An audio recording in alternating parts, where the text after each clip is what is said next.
Pregações. Alimento para sua alma. Apresentação.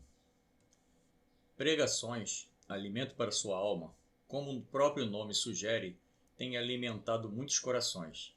Já recebi informações que tem sido usado em igrejas como apoio em cultos, o que me deixa muito feliz e tenho certeza que foi aprovado por Deus. Este livro tem como base 50 pregações que ocorreram em nossa igreja durante um ano e escolhidas pelo Espírito Santo, mas escritas sob a vista do espectador atento. Não são exatamente as palavras do pregador, mas baseadas nas mesmas. O autor interpretou a seu modo como escritor e não como pregador, sendo aprovado por seu pastor e líder espiritual. Mais importante ainda, aprovado por Deus.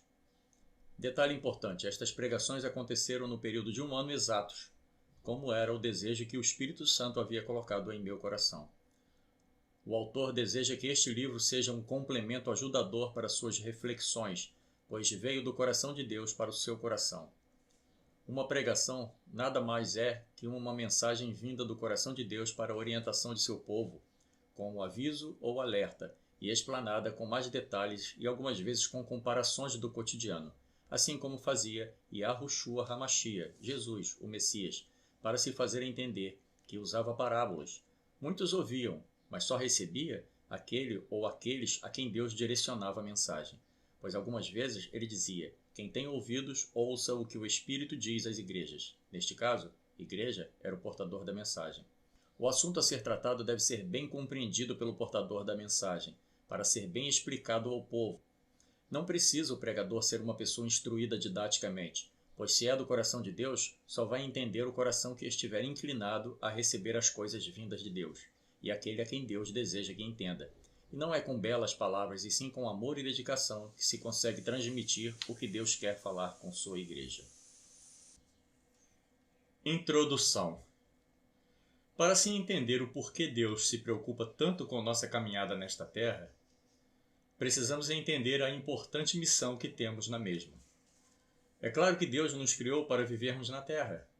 Também é claro que a terra seria como o paraíso, sem malícias, sem maldades, sem corrupção, nos dando tudo o que precisássemos para vivermos com abundância. Se Deus nos tivesse criado para vivermos no céu, para que Ele se daria ao trabalho de nos fazer de barro, se Ele já tinha nos feito espírito, a imagem e semelhança deles? Pois se eles são espírito e disse, façamos a nossa imagem e semelhança, com certeza nos fez espírito.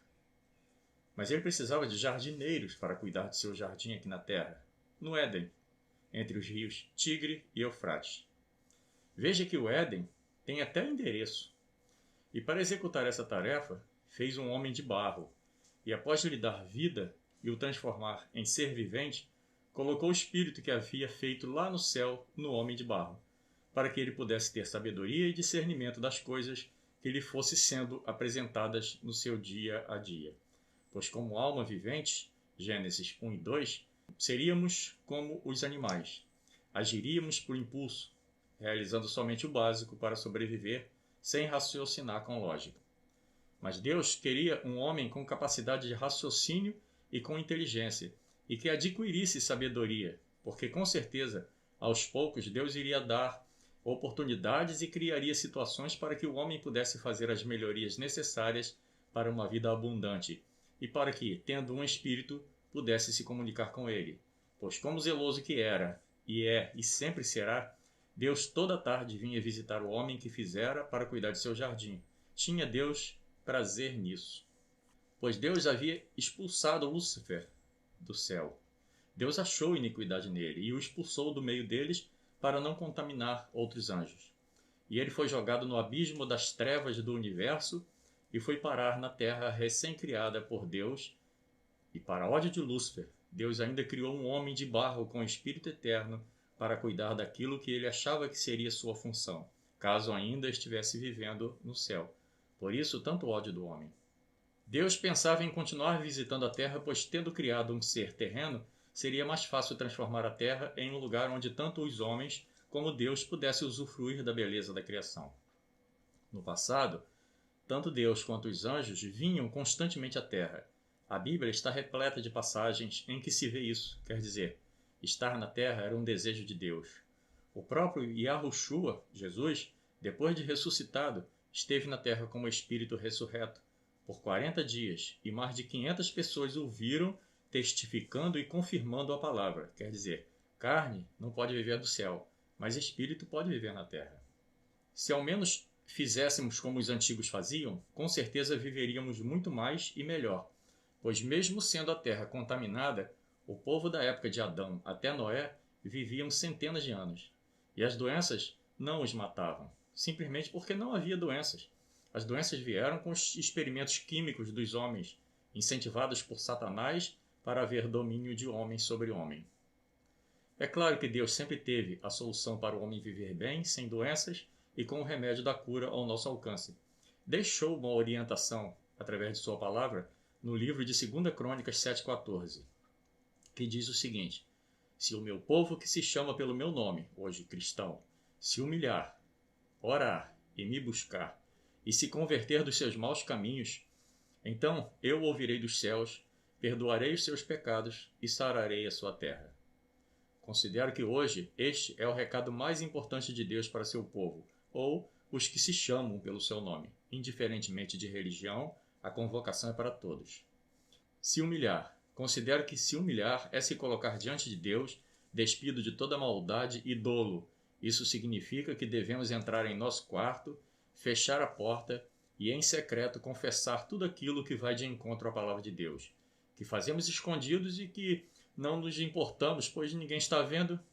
Você pode dizer, mas Deus a tudo vê, mas Ele quer que confessemos a si mesmo e não desprezemos o fato de Ele tudo ver e aparentemente não recebemos punição. Será que não? Você acha que a vida que você vive é a vida que Deus queria para você? Claro que não. Considere isso uma punição. Orar é expor para Deus as suas necessidades e do seu povo. Deus gosta quando compartilhamos com Ele as nossas necessidades. Assim fazendo, consideramos Ele importante na nossa vida. Orar é falar com Deus e me buscar. É principalmente ler a palavra de Deus, meditar nela e procurar entender o que Ele está lhe falando. Se voltar para Ele nos momentos de angústia para ter refrigério e nos momentos de alegria para compartilhar o que de bom tem nos acontecido. Se converter é deixar para trás tudo o que fazia de errado, é abandonar o velho homem e viver de acordo com a palavra de Deus, mas tem de crer na totalidade da palavra, pois se não for assim, você está considerando que uma parte da palavra é verdade e outra parte é mentira, quer dizer, Deus é um pouco mentiroso também? E isso o ofende profundamente, pois ele diz que o pai da mentira é o diabo. Se você não crê em tudo que está na palavra, você não se converteu, e sendo assim, ele não lhe considerará um filho ou um cristão. Ouvirei dos céus, quer dizer que não é sempre que Deus nos ouve. Quando ele diz, então, quer dizer que se não for do jeito que ele nos ensina, é porque você não prestou atenção no que ele falou para fazer.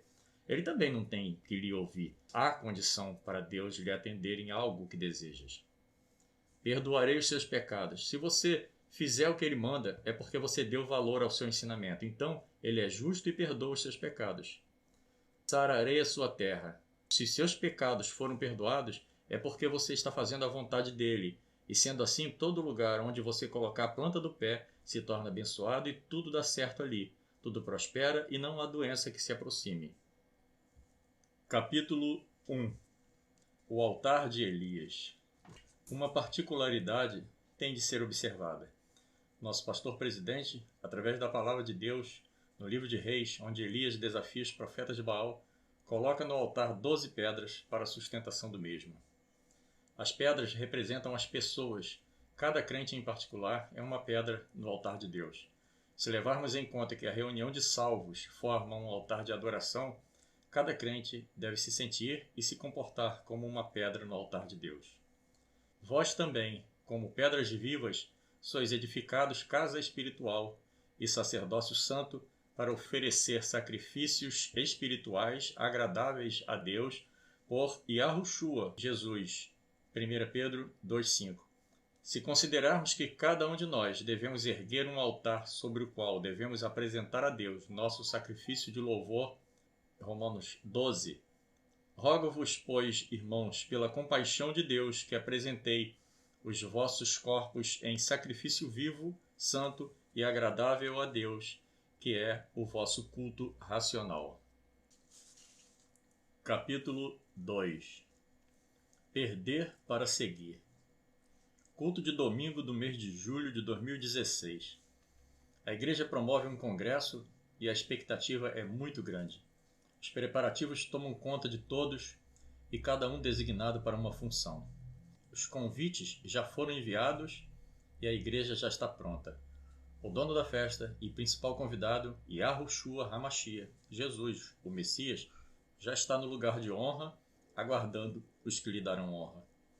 O nosso pastor criou um tema para cada uma das 12 noites do congresso, baseado nas 12 pedras usadas no altar do sacrifício no Monte Carmelo, onde cada pedra representa uma das tribos de Israel. E ali ele desafiou os profetas de Baal. E Deus fez descer fogo do céu, e a primeira noite fala sobre confiança. E para nos falar sobre este assunto, Deus levantou um jovem pregador, repleto de unção, que com muita autoridade explanou os desejos de Deus para as nossas vidas naquela noite. E assim como se segue foi como eu entendi a palavra.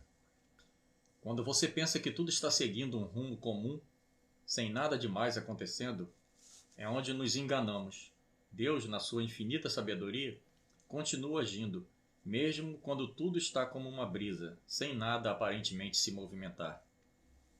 Pois Deus trabalha no silêncio justamente para saber se você já aprendeu a esperar por Ele. Pois se Ele lhe mandou esperar, tem de esperar e pronto. E se Ele lhe mandou ir, vai, pois é melhor obedecer que sacrificar.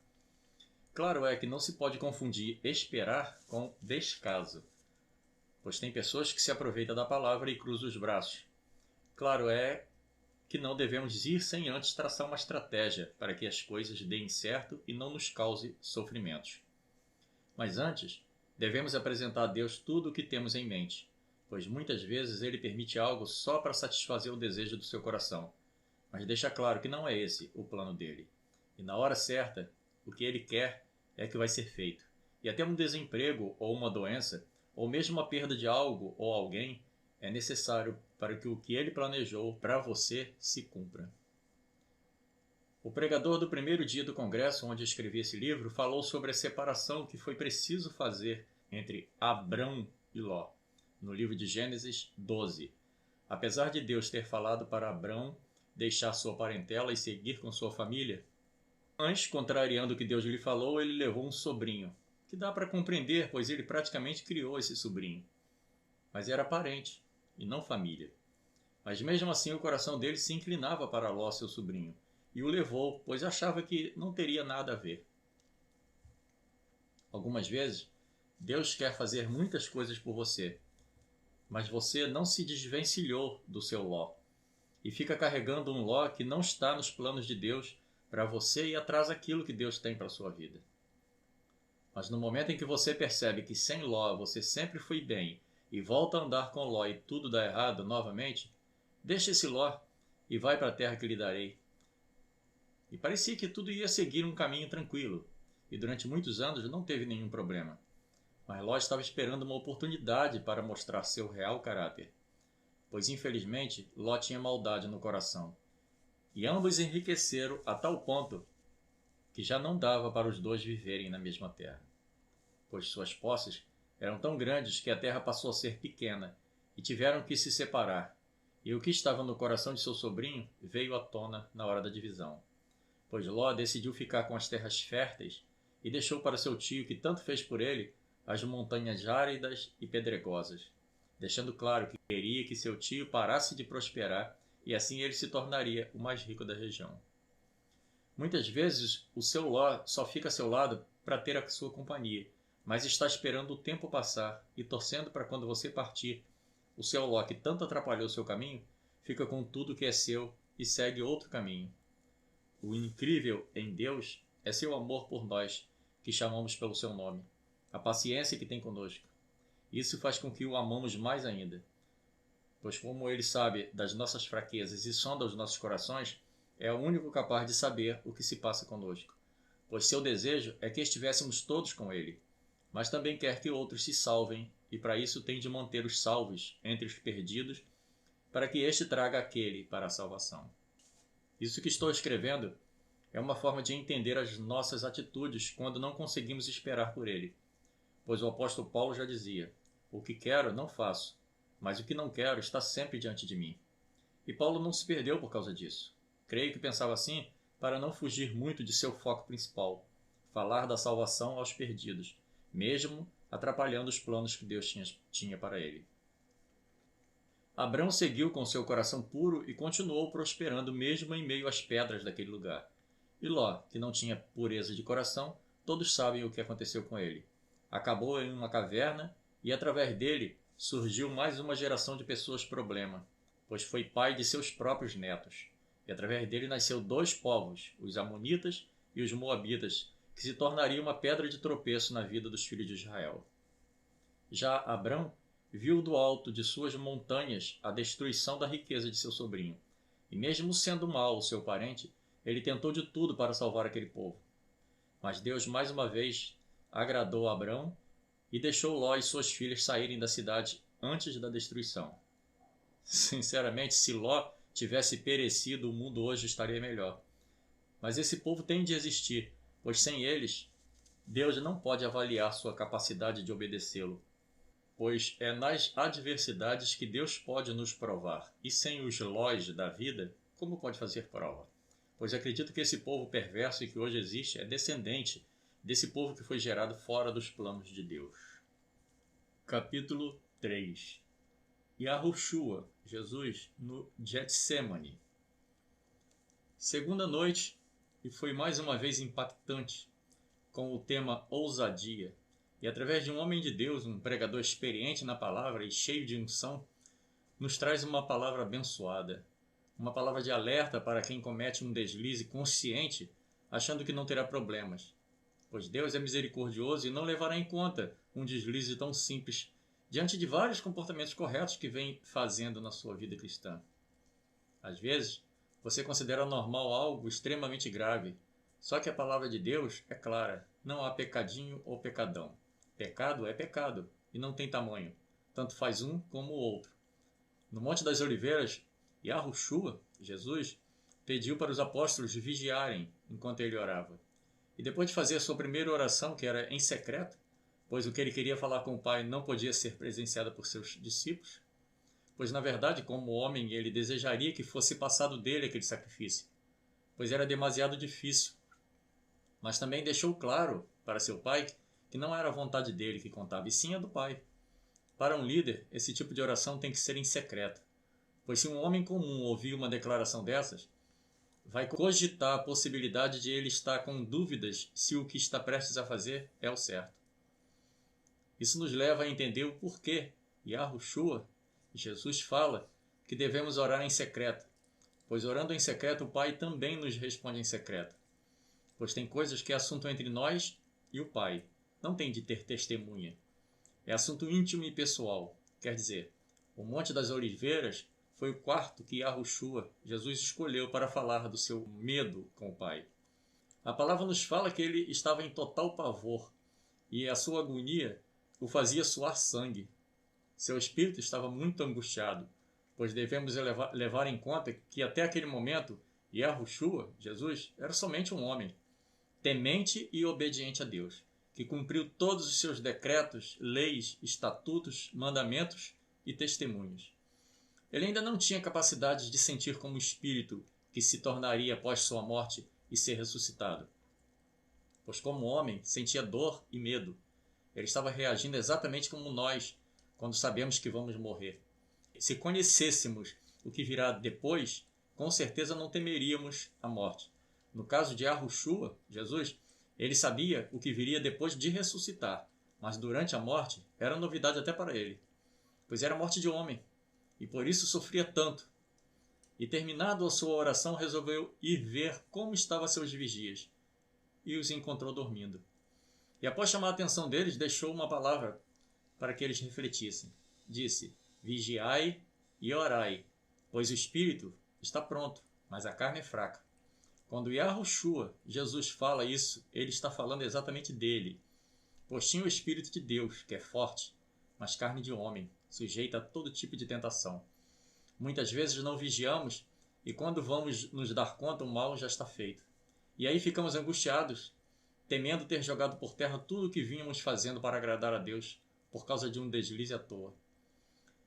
Temos de ir mais vezes ao Getsemane falar com Deus sobre nossas angústias e fraquezas, contar para Ele aquilo que ninguém sabe, que está no nosso íntimo. Mas sabemos que Deus, nosso Pai, sabe.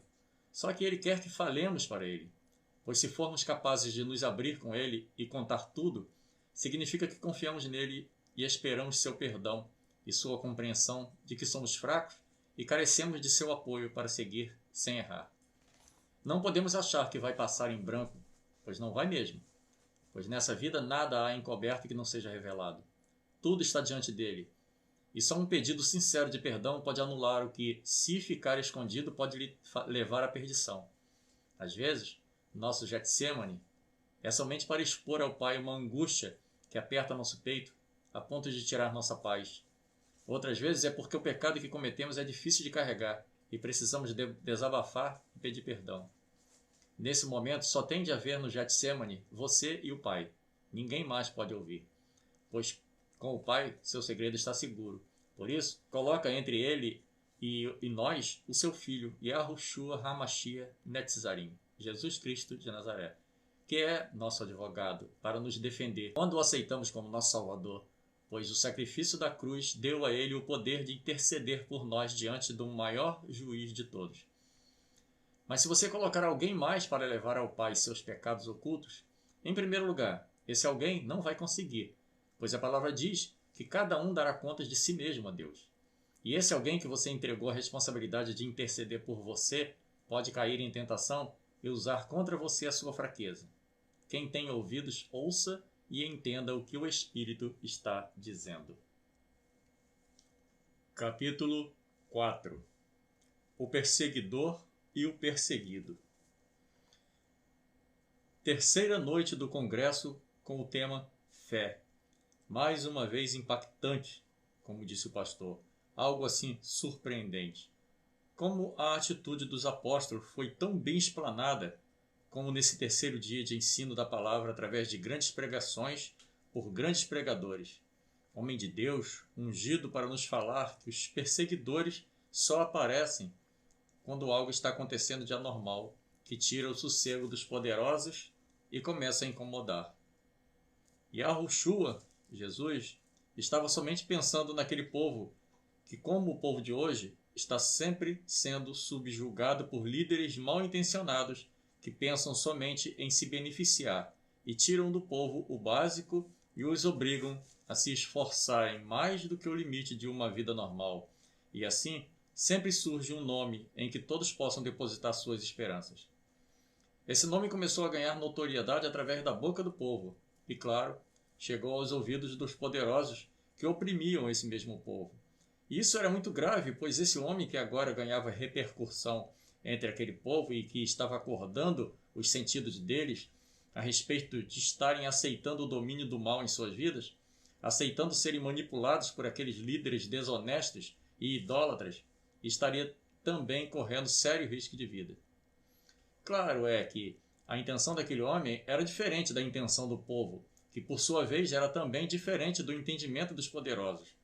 Aquele homem pensava em salvar suas almas e oferecer descanso espiritual.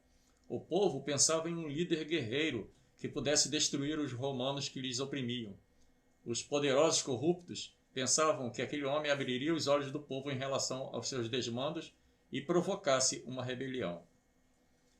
E como religião e política caminhavam e ainda caminham juntos, se de repente aparece um homem que ensina, cura e liberta, esse homem está fazendo exatamente o que eles vinham evitando para dominar o povo humilde. Quer dizer, ensinando os tornaria culto e abriria os olhos a respeito do comportamento dos líderes. Curando, mostraria que o povo estava doente e que as necessidades básicas não estavam sendo atendidas. E libertando, daria a entender que eles estavam presos a leis injustas. Nesse caso, um homem deste calibre passa a ser um perigo para seus negócios demoníacos e podres. Então, o melhor era encontrar algo que fizesse com que esse povo encontrasse falhas nesse homem, para eles mesmos o subjugarem e não quisessem mais ouvi-lo e o expulsassem da cidade. E assim como fez Pôncio Pilatos, que colocou nas mãos do povo a responsabilidade de condená-los e lavou as suas mãos.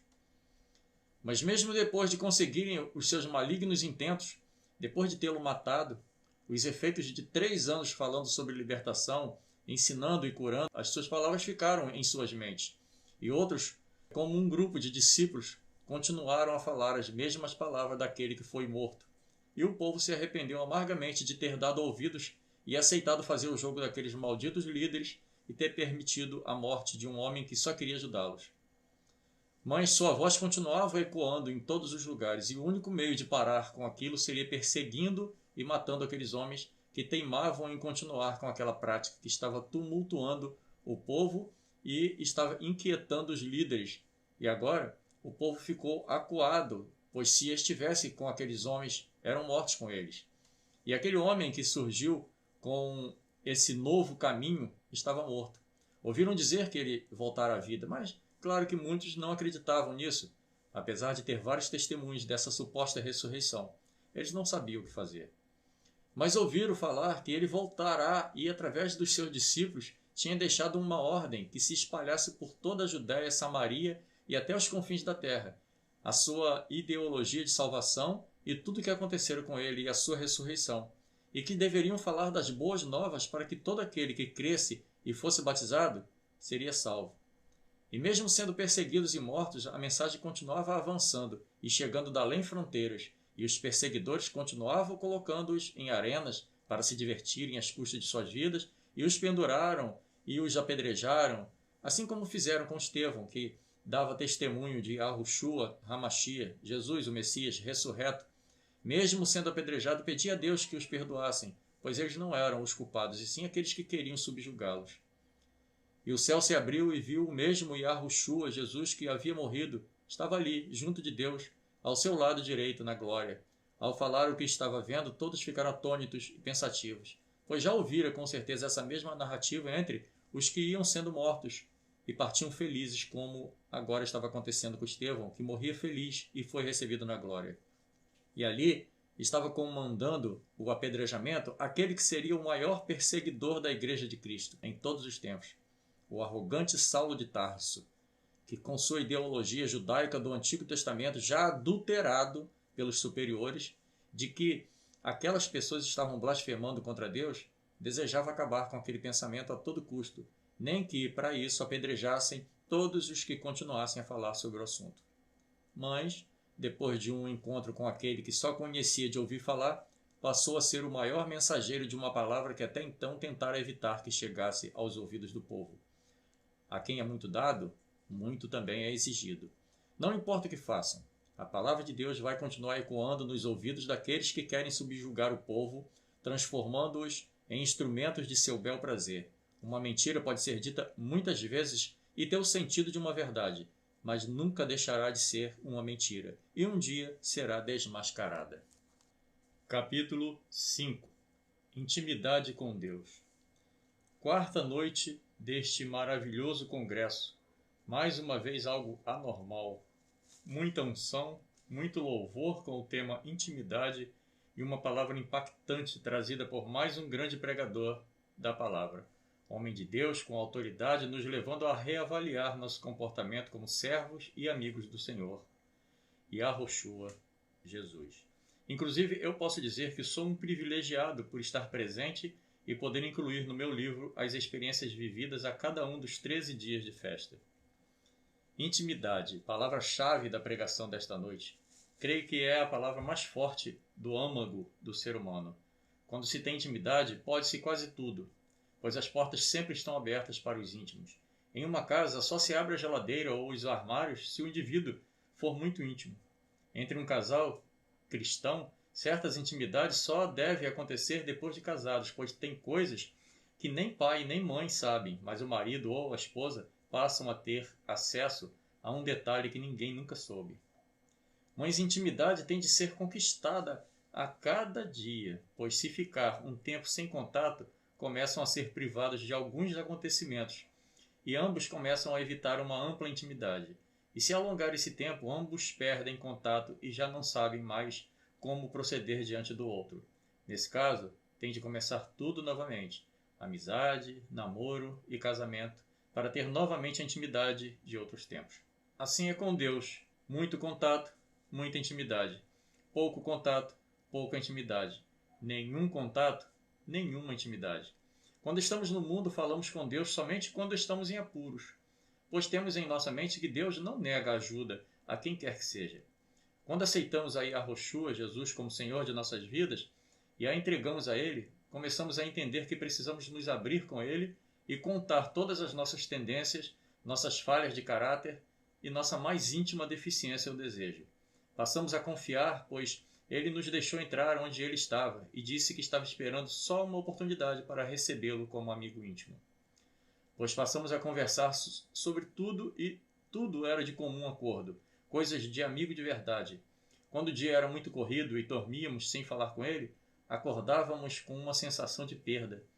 Mas como amigo íntimo, ele sempre entendia e dizia: fica tranquilo, meu amigo, que enquanto você dormia, eu velava por seu sono. Eu cuidarei de você enquanto você, mesmo somente no outro dia, me contar como foi esse dia tão desgastante que lhe fez dormir sem ao menos me dar boa noite. Fiquei triste, sim, mas entendi, pois sabia que, como seu melhor amigo, você me contaria tudo pela manhã. Mas os dias foram passando e outras vezes a mesma coisa aconteceu, e você já não dava nenhuma satisfação de seus atos.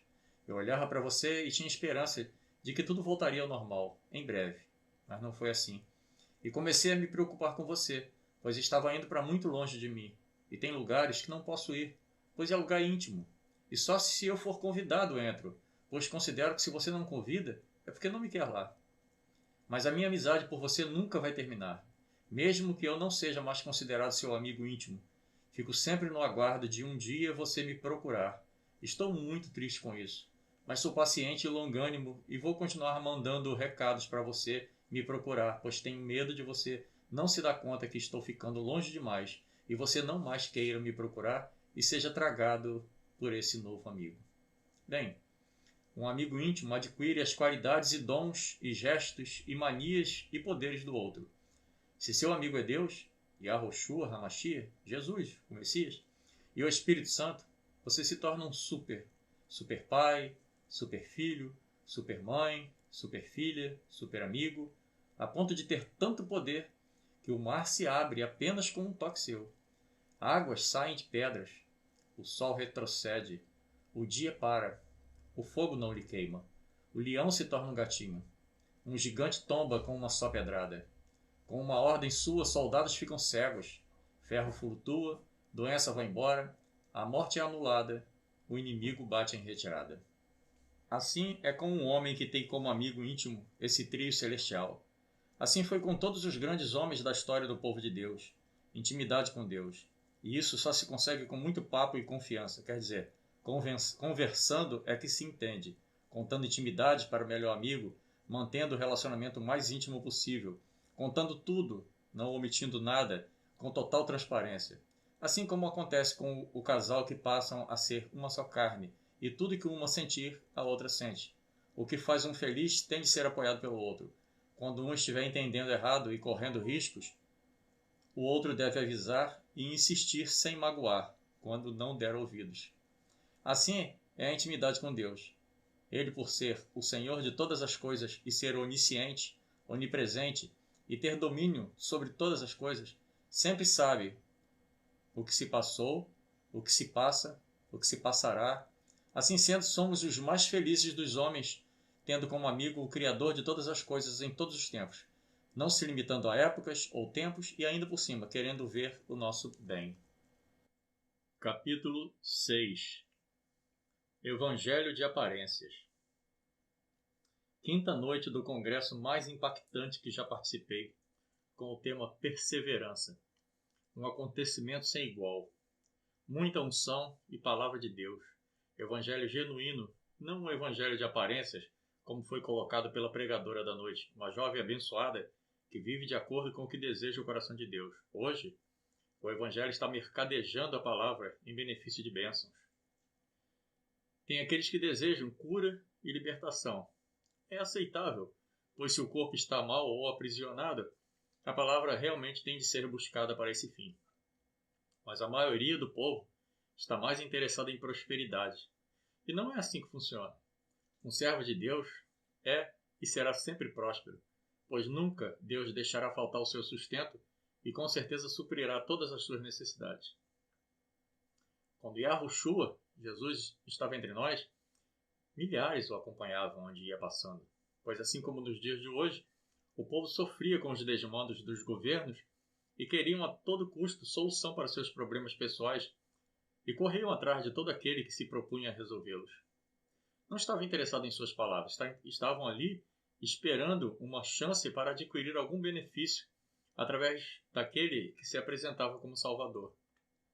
O coração estava fechado para as palavras. Esperava o dono da voz dizer o momento em que as bênçãos iriam ser distribuídas. Entre 5.000 pessoas que um dia estavam ouvindo as palavras de Yahushua, Jesus, somente um menino se preparou para a grande jornada e não queria perder nada do que aquele estranho falava. Então, colocou em um saquitel 5 pães e 2 peixes fritos e pensou: se eu sair para comer, vou perder o que ele está falando e comendo aqui, ainda vou estar com energia suficiente para segui-lo onde ele for. Mas a maioria começou a desfalecer de fome e provavelmente já estavam reclamando em alta voz, pois os discípulos começaram a ficar incomodados. Com tanta gente criticando a organização do evento, provavelmente dizia: esse homem só fala e anda e o que precisamos não nos dá. Palavras não enchem barriga, coisas desse tipo. Por que digo isso? Porque se tivessem ouvido o que ele dizia, em primeiro lugar, não teriam escolhido Barrabás no momento de ser solto um prisioneiro por ocasião da Páscoa, e depois de sua morte e comprovada ressurreição, e depois de ser visto por mais de 500 pessoas. No momento em que houve um congresso para falar sobre o que Yahushua Jesus queria deles, dito durante 3 anos aquele povo, somente aproximadamente 120 pessoas apareceram. Atos 1:9. Todas aquelas pessoas que se espremiam para receber bênçãos não criam em nada do que ele disse. Nem mesmo as 500 pessoas que o viram ressuscitado compareceram. Isso comprova que sempre foi e sempre será assim.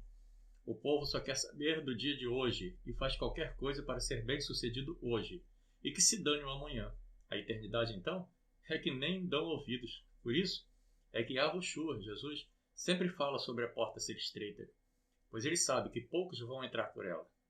Mas aquele que perseverar até o fim, esse alcançará a favor de Deus.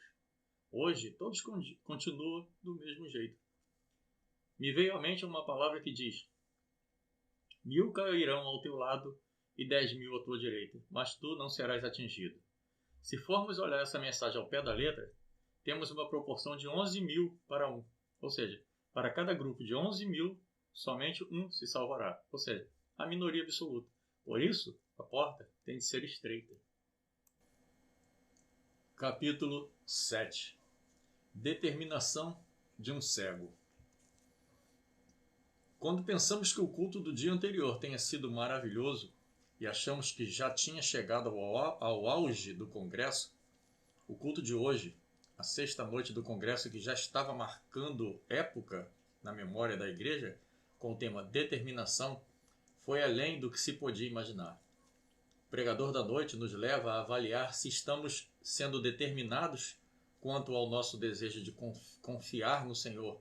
A determinação de um cego nos tirou o fôlego ao chamar a atenção do mestre para o seu problema em um caminho onde por tradição não se passava devagar, pois o lugar era amaldiçoado. E mesmo Yahushua, Jesus, não se detinha no caminho, pois aquele caminho seria os escombros da velha Jericó, e era uma terra amaldiçoada, pois o povo de Jericó tentou impedir o povo de Deus de chegar à terra prometida. E esse cego havia escolhido ficar nesse caminho para pedir esmola. E quem decide onde ficar é o indivíduo que vai esmolar. É um deficiente físico e, como comprovante de que ele era autorizado a esmolar, recebia uma capa que o identificava como tal. Esse cego tinha uma particularidade. Era o filho de um general chamado Timeu. Por isso, o cego se chamava Bartimeu, pois era filho de Timeu. A palavra Bar quer dizer filho. Conta uma lenda, na Nova Jericó, que o general foi atacado por homens que o mataram e furaram os olhos de seu filho, que era um garoto, para que ele não tivesse condições de vingar o pai, e arrancaram totalmente os olhos do menino, que passou da condição de filho de general para cego pedinte. E estava naquele dia, naquele lugar. Ao perceber a multidão e ouvindo que era um homem chamado Yahoshua Netzarim, Jesus de Nazaré, e que estava nas redondezas fazendo milagres e prodígios, então resolveu clamar a ele para, quem sabe, pudesse lhe curar. Claro que ele sabia que seria impossível que acontecesse, pois nem olho ele tinha. Havia somente 2 buracos em sua face, como poderia fazê-lo ver sem olho? Mas algo fazia ele crer que aquilo poderia ser possível para aquele homem, e também ficou sabendo que ele era da linhagem de Davi, e sendo assim seria um rei. Então resolveu chamá-lo de filho de Davi, e assim fez. Começou a gritar: Yahoshua, Jesus, filho de Davi, tende piedade de mim. Mas as pessoas o repreendiam, dizendo que ele estava perdendo o tempo dele, pois o mestre não ia perder tempo com o cego. Mas ele insistiu e clamou novamente: Yahoshua, Jesus, filho de Davi, tende piedade de mim. Foi então que Yahoshua percebeu que alguém que o conhecia muito bem estava precisando dele e o chamava. E falou aos discípulos: Alguém me chama. E os discípulos o persuadiam a seguir, pois muitos o chamavam. Mas ele disse: Manda trazê-lo, pois esse conhece de onde vim. Yahoshua, Jesus, estava falando o fato de ele dizer que ele era filho de Davi, quer dizer, conhecia sua descendência. E quando falaram ao cego que o mestre mandou chamá-lo, ele arrancou a capa que o identificava como cego pedinte e foi ao encontro de Yahoshua, Jesus. E lá chegando, Yahoshua, que percebera a sua determinação, pois havia retirado a capa como quem não a quer usar mais, pois tinha certeza da cura, ele perguntou: O que queres que lhe faça? Ele respondeu: Que eu veja. Yahoshua, Jesus, então lhe falou: Vai, a tua fé lhe salvou. E logo viu. Quer dizer, os olhos dele se refez completamente. Isso significa que nasceu um novo olho com todas as propriedades de um olho, e agora vendo tudo, e passou a seguir Yahoshua. Capítulo 8.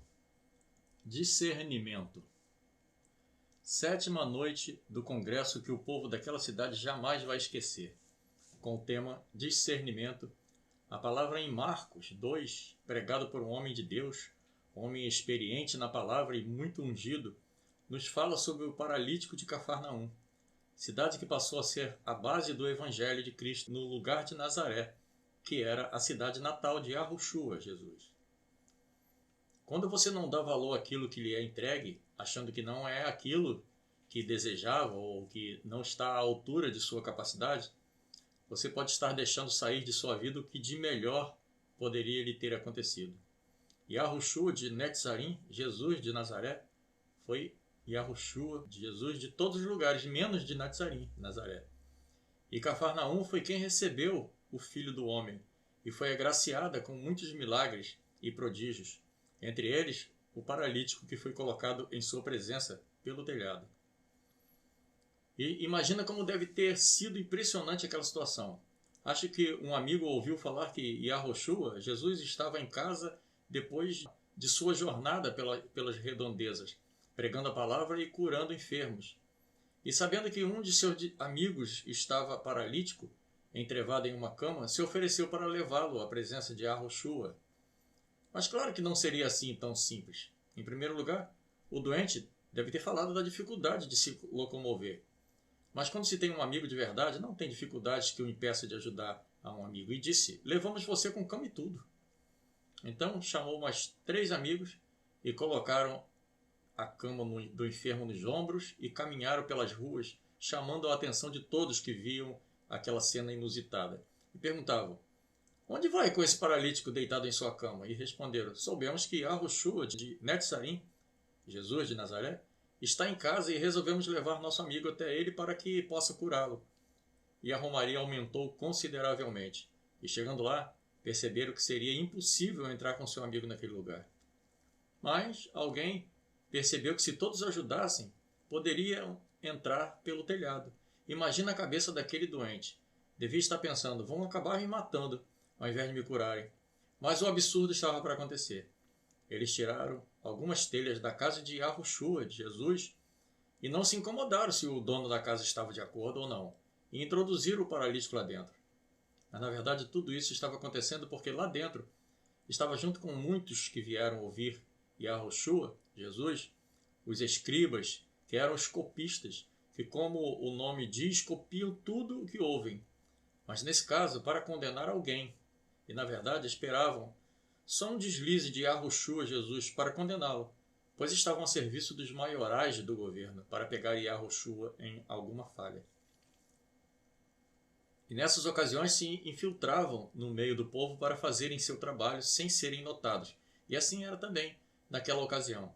E quando os amigos daquele paralítico, que eram amigos de verdade e que deram uma lição de humanidade, fidelidade e compaixão, entraram com ele naquela sala, Yahushua, Jesus, os olhou com muito carinho e, vendo a fé daqueles amigos, disse ao paralítico: perdoados estão os seus pecados.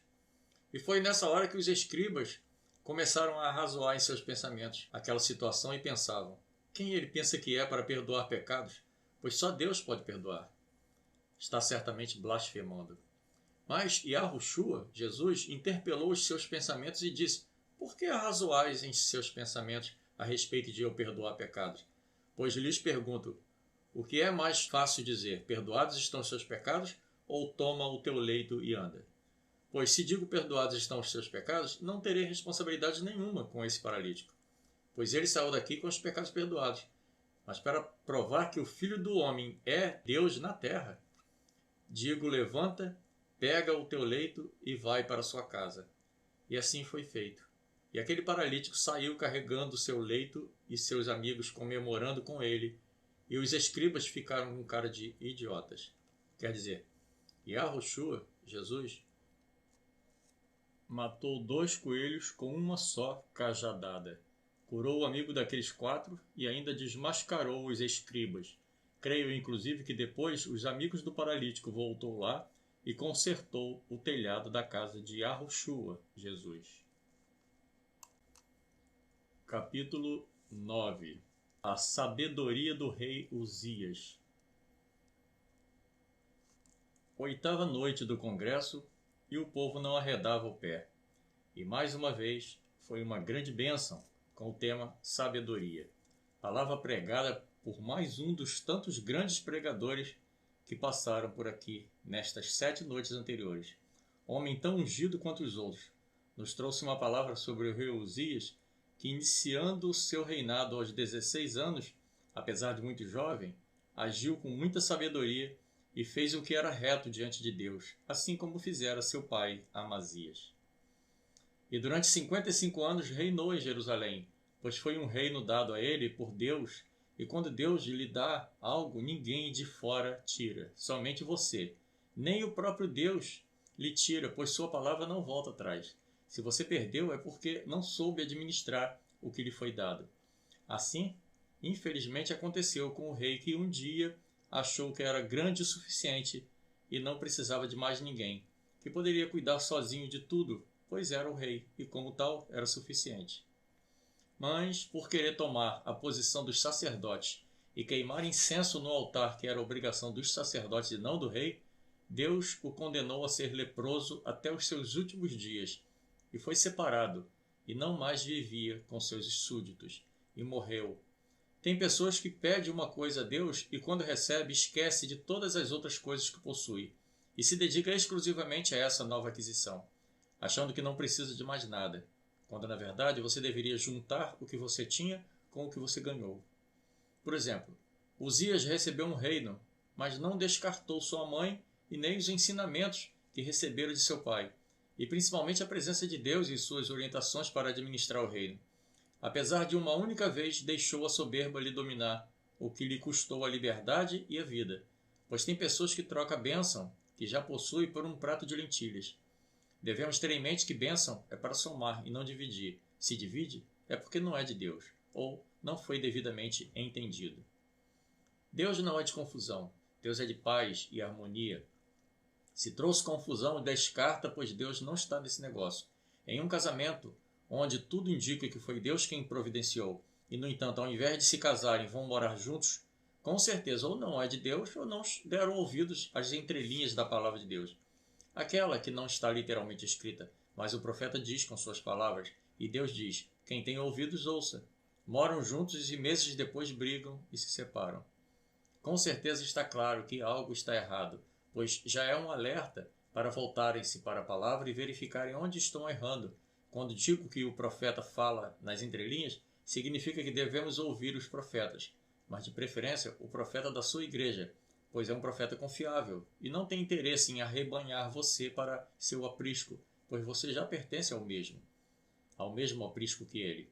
Pois tem profetas que não estão interessados em profetizar para a ovelha de outro aprisco, pois os dízimos e ofertas dessa ovelha não vão para a conta dele. Deus diz que devemos congregar e viver em comunhão com os outros irmãos. Além disso, é bem diferente quando um profeta fala com você junto com vários irmãos e você percebe que aquilo é com você. Você se sente um privilegiado por ser escolhido para ser o endereçado para aquela mensagem. E percebe que não está só, porque mesmo no meio de várias pessoas você foi o motivo daquela pregação. Mas é que Deus estava esperando você estar no lugar santo para que ele pudesse lhe falar. E se você não vai na casa dele, é porque você não é amigo íntimo dele. Isso impede de você receber pão fresco todos os dias, pois amigos íntimos visitam um ao outro. Ele, por amor a você, lhe visita e aguarda um momento oportuno para lhe falar algo que você precisa saber. Mas se essa oportunidade não chega, onde pode ser que você não escape por não dar oportunidade a Deus. E Yahushua, Jesus, é o pão da vida e quer te dar pão fresco todos os dias. Participando deste congresso, vejo o quanto seria bom se as igrejas tivessem cultos todos os dias, pois receberíamos pão fresco diariamente. Cada pregação falou de uma forma específica para mim, e aí vi que tenho várias áreas que precisam ser tratadas para chegar à plenitude do que Deus quer. Capítulo 10. A mulher sunamita. Nona noite do congresso que está dando o que falar, tendo como tema a renúncia. Mais uma pregação impactante, dirigida por uma pregadora, uma mulher ungida, que nos fala sobre um assunto que é sempre muito difícil para todos nós. Renunciar a alguma coisa sempre é difícil. Quando Deus diz que Ele está restaurando casamentos que já está morto há muito, ou vidas que estavam desanimadas vão voltar para a casa de Deus. Em 2 Reis 4, fala de uma mulher que olhava com carinho para o homem de Deus, uma mulher que investiu na obra de Deus. Vendo que aquele homem de Deus sempre passava em frente à sua casa, disse para seu marido: ali vai um homem de Deus. Sinto no coração o desejo de construir um quarto para que esse homem fique quando vier à cidade. E o marido consentiu, pois confiava na percepção de sua esposa. E ela mandou construir o quarto e mobiliou para que aquele homem tivesse um lugar confortável para ficar enquanto estava por ali. E Deus se agradou dela, pois tinha um coração puro e misericordioso. Deus, através daquele profeta, resolveu abençoá-la com um filho, pois não podia conceber e seu marido era já velho. Apesar de ela deixar bem claro que estava satisfeita com o que tinha na vida, e assim, no tempo determinado, nasceu seu filho. Quer dizer, você cuida das coisas de Deus e Deus cuida das suas coisas. Você renuncia em favor da obra de Deus, Deus providencia aquilo de que você precisa. Um filho, uma esposa, um emprego, enfim, qualquer coisa. Passado alguns anos, o menino passa mal e morre. Ela então coloca o menino na cama onde dorme o profeta quando vem à cidade e, sem falar com ninguém, sai. Seu marido e outras pessoas lhe perguntaram se estava tudo bem e, mesmo com o filho morto em casa, dizia que estava tudo bem. Então viaja até o profeta e, quando está diante dele, se joga a seus pés e diz: por acaso lhe pedi um filho? E antes de falar o que aconteceu, o profeta mandou seu moço ir na casa dela e acordar o menino. Mas ele nada consegue, pois tem coisas que é você que tem que resolver, e não enviar outro no seu lugar. E vai o profeta, e ao constatar que o menino estava morto, se deitou sobre o menino e colocou a boca na boca do menino, os olhos nos olhos do menino, as mãos nas mãos do menino. E o menino aqueceu. Então se levantou o profeta e, depois de andar pela casa, voltou e fez tudo novamente. E após o menino tossir por 7 vezes, voltou a viver. e ele pegou a criança e entregou nas mãos da mãe. Quando Deus resolve lhe dar uma coisa que você viveria sem aquilo, mesmo sentindo falta, e aquilo é retirado de você sem a permissão de Deus, ele lhe dá novamente, pois o que Deus lhe dá, ninguém lhe toma, a menos que você não queira mais. Mas se você ainda quer, e deixa claro para ele que aquilo se foi sem que você pudesse impedir, ele moverá céus e terra, mas o que perdido foi voltará para ti. Muitas vezes achamos que tudo está perdido. Nada do que fazemos consegue consertar uma situação que para muitos é melhor deixar para lá, pois provavelmente é o que Deus quer. Pode ser que sim, mas também pode ser que não. Quando você sente alívio e tranquilidade no coração, pode ser sim. Mas quando você não consegue sentir paz no coração, pode ser que ainda não acabou. E se você sempre ouve que Deus está restaurando algo que aparentemente está acabado, faça uma reavaliação, pois você pode ter uma surpresa, principalmente quando parece impossível nascer flor de um galho seco. Mas ao cheiro das águas brota e floresce. Para que sirva de testemunho, tem que ser tipo impossível, para que creiam que há Deus em Israel. Creia somente. Capítulo 11. O grito de Golias. 10ª noite deste congresso abençoado, mais um culto daqueles impactantes com o tema Fortaleza, onde a palavra do Senhor é direcionado a mim através do pregador da noite, um jovem abençoado e que maneja bem a palavra de Deus, homem ungido que falou muito aos nossos corações.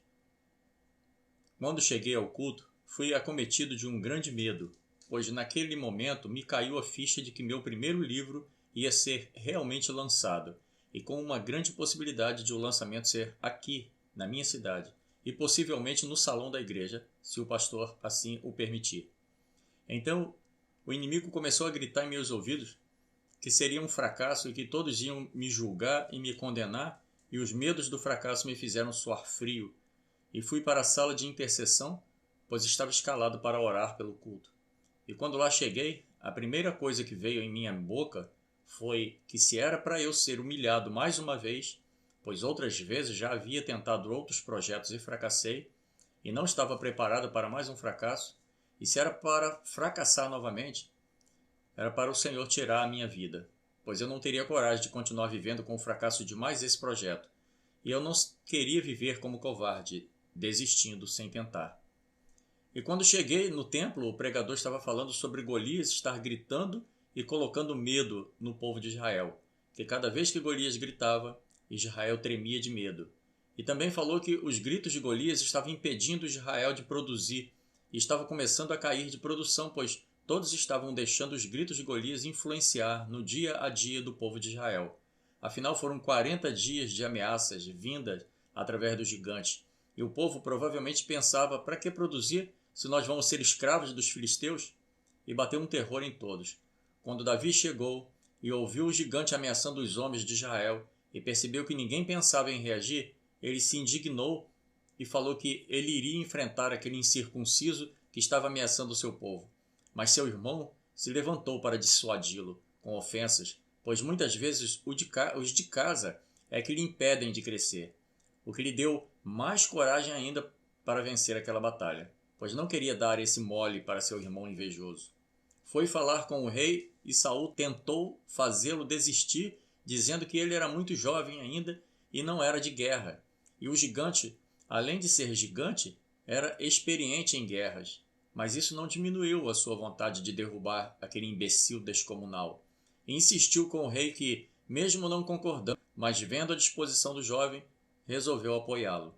E lhe ofereceu suas roupas de guerra. Mas ele não aceitou as roupas de guerreiro, não por despeito e sim porque sabia muito bem lutar, mas com suas próprias armas e roupas, e foi com suas pedras e sua funda. O que ninguém sabia é que ele já tinha treinado bastante e estava afiado, e para dizer a verdade seria até muito fácil, pois ele era capaz de acertar um fio de cabelo com sua funda. Imagina uma cabeçorra daquele tamanho. Era como tirar doce de uma criança. E tinha uma razão extra. Os prêmios eram muito bons. Seu pai iria ser isentado de todos os impostos que constantemente pagava ao rei, e ainda ganharia a mão da filha do rei como esposa. E para completar o pacote, Ele estava lutando em nome do Senhor, quer dizer, se Golias soubesse de tudo isso, teria ido para casa e se escondido. Tem problemas que consomem muito de nós e são capazes de nos fazer desistir de um projeto que vínhamos trabalhando há tempos, por causa de acharmos que o inimigo tem razão, de que não sairemos vencedores e ainda seremos humilhados. Se Deus disse que você deve ir em frente e você sentiu paz em seu coração, não deixe nada contrário a isso conturbar seu coração. Creia somente e vá em frente. Capítulo 12. Elias de fogo e cinzas. 11ª noite de um congresso incrível. O tema desta vez é maravilhas. E como nas noites anteriores, a palavra pregada por um homem de Deus veio de encontro a mim, como que me cobrando mais confiança em Deus, em um Deus que tem feito maravilhas em minha vida.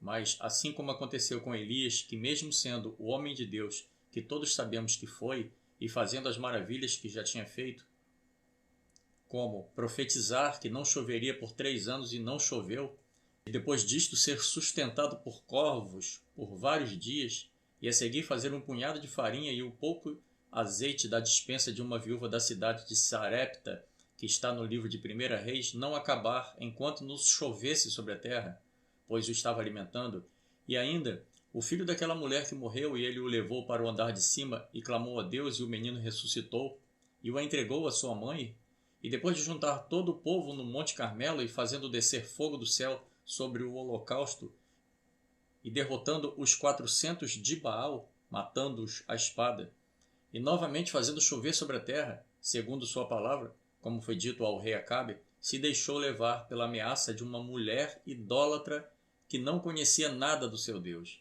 mas que conseguiu fazer tremer as bases de um profeta da sua categoria, que com medo esqueceu de tudo que Deus já havia feito através dele e resolveu fugir para não morrer nas mãos de Jezabel. É como se Elias tivesse sido hipnotizado por essa mulher e não conseguia lembrar de nada do que já tinha acontecido antes, pois pensou como um simples mortal: vou me esconder para não morrer. Mas ao chegar em Berseba, deixou seu moço e seguiu para o deserto, e sentou-se debaixo de um zimbro e pediu a Deus que tirasse sua vida, pois já não aguentava mais. Isso prova que sem Deus nada somos, por maior que sejamos vistos pelos olhos dos outros. Só que não morremos quando queremos, e sim quando Deus quer. Se Ele tem planos para você fazer algo para Ele daqui a 20 anos, você, mesmo colocando sua vida em risco, não morrerá até que se cumpra o seu querer. Só que se você tentar impedir o seu agir, provocando a sua morte, creia, você será severamente punido após a conclusão de seu propósito. Mas o propósito dele vai se cumprir. Nós somos partes de uma engrenagem, de uma grande obra, e tem partes que Deus só faz uma peça, pois é uma peça especial, e outra demora muito para ficar pronta, e sendo assim, essa peça tem de ser mantida em perfeito funcionamento, para não parar o projeto inicial. Outras peças que não executam funções tão vitais sempre têm reservas para reposição. Não desmerecendo um ou outro, mas devemos entender que substituir um pastor em uma igreja é mais difícil que substituir um músico. Ou substituir um missionário na janela 1040 é ainda mais difícil que um no Nordeste brasileiro. E, no entanto, ambos são missionários. Então, se você foi escolhido para algo de suma importância para a obra de Deus, não adianta chorar ou espernear. Você vai continuar sim, pois Deus vai mandar sustento, vai mandar cura, vai mandar coragem, vai mandar apoio, mas você vai dar continuidade ao projeto de Deus. Quando você diz sim para Deus, Deus leva muito a sério a sua promessa e, sendo assim, você vai concluir a obra. Mesmo que se desvie no caminho, se preciso for, Deus manda um anjo lhe servir. E se ainda não adiantar, ele mesmo vem lhe servir, como fez com Elias, deitado debaixo daquele zimbro. Mas sua palavra vai se cumprir. Capítulo 13. Nínive ou Tarsis. 12ª e última noite do congresso mais impactante que aquela cidade conheceu. E novamente foi estupendo, com o tema Conquista, pregado por uma mulher de muita unção, que tem muita intimidade com a palavra. Nos traz uma palavra impactante no livro de Jonas, o que nos leva a pensar se estamos fazendo o que Deus quer que façamos ou o que queremos que seja feito. Muitas vezes, Deus nos manda fazer uma coisa demasiadamente complicada, pois os envolvidos não são quem queríamos que fosse, e então, ou não fazemos, ou mudamos o foco para não beneficiar quem queremos. Imagina ajudar uma pessoa que lhe fez um grande mal e por causa disso sua vida está destruída. Jonas foi designado por Deus para ir a Nínive, uma grande cidade da Síria, onde o povo era rebelde a Deus.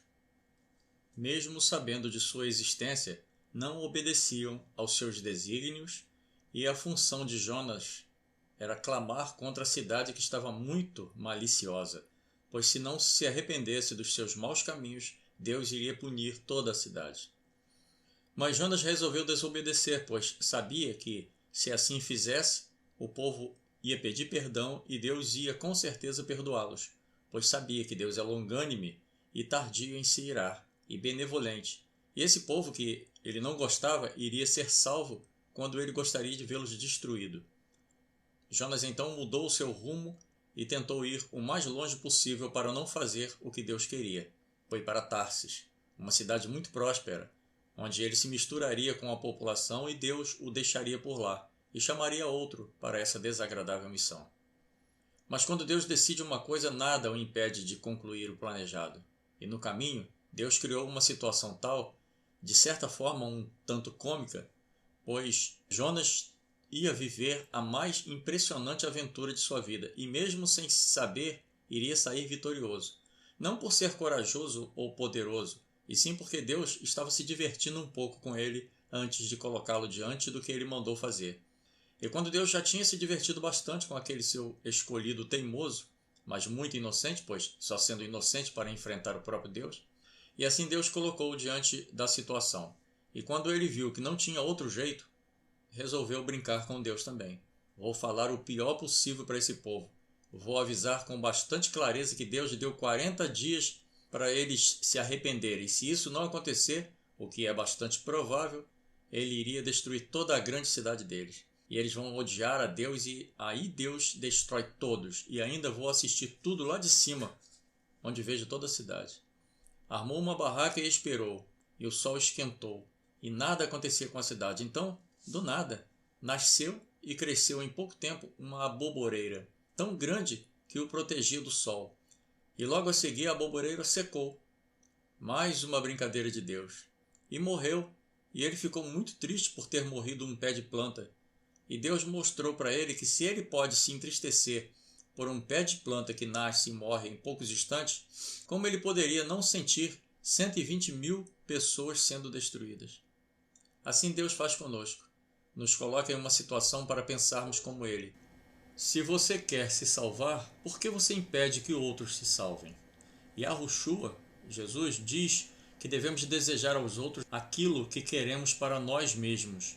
Pense em tudo o que te faz bem, tudo o que te dá prazer, tudo o que te dá paz, tudo o que te impede de sentir dor. Enfim, a salvação de nossa alma é o que de melhor vamos levar dessa terra. Se você quer ser salvo, ajude outros a serem salvos, ou ao menos não impeça que eles sejam. Capítulo 14. O paralítico da porta. Atos 3.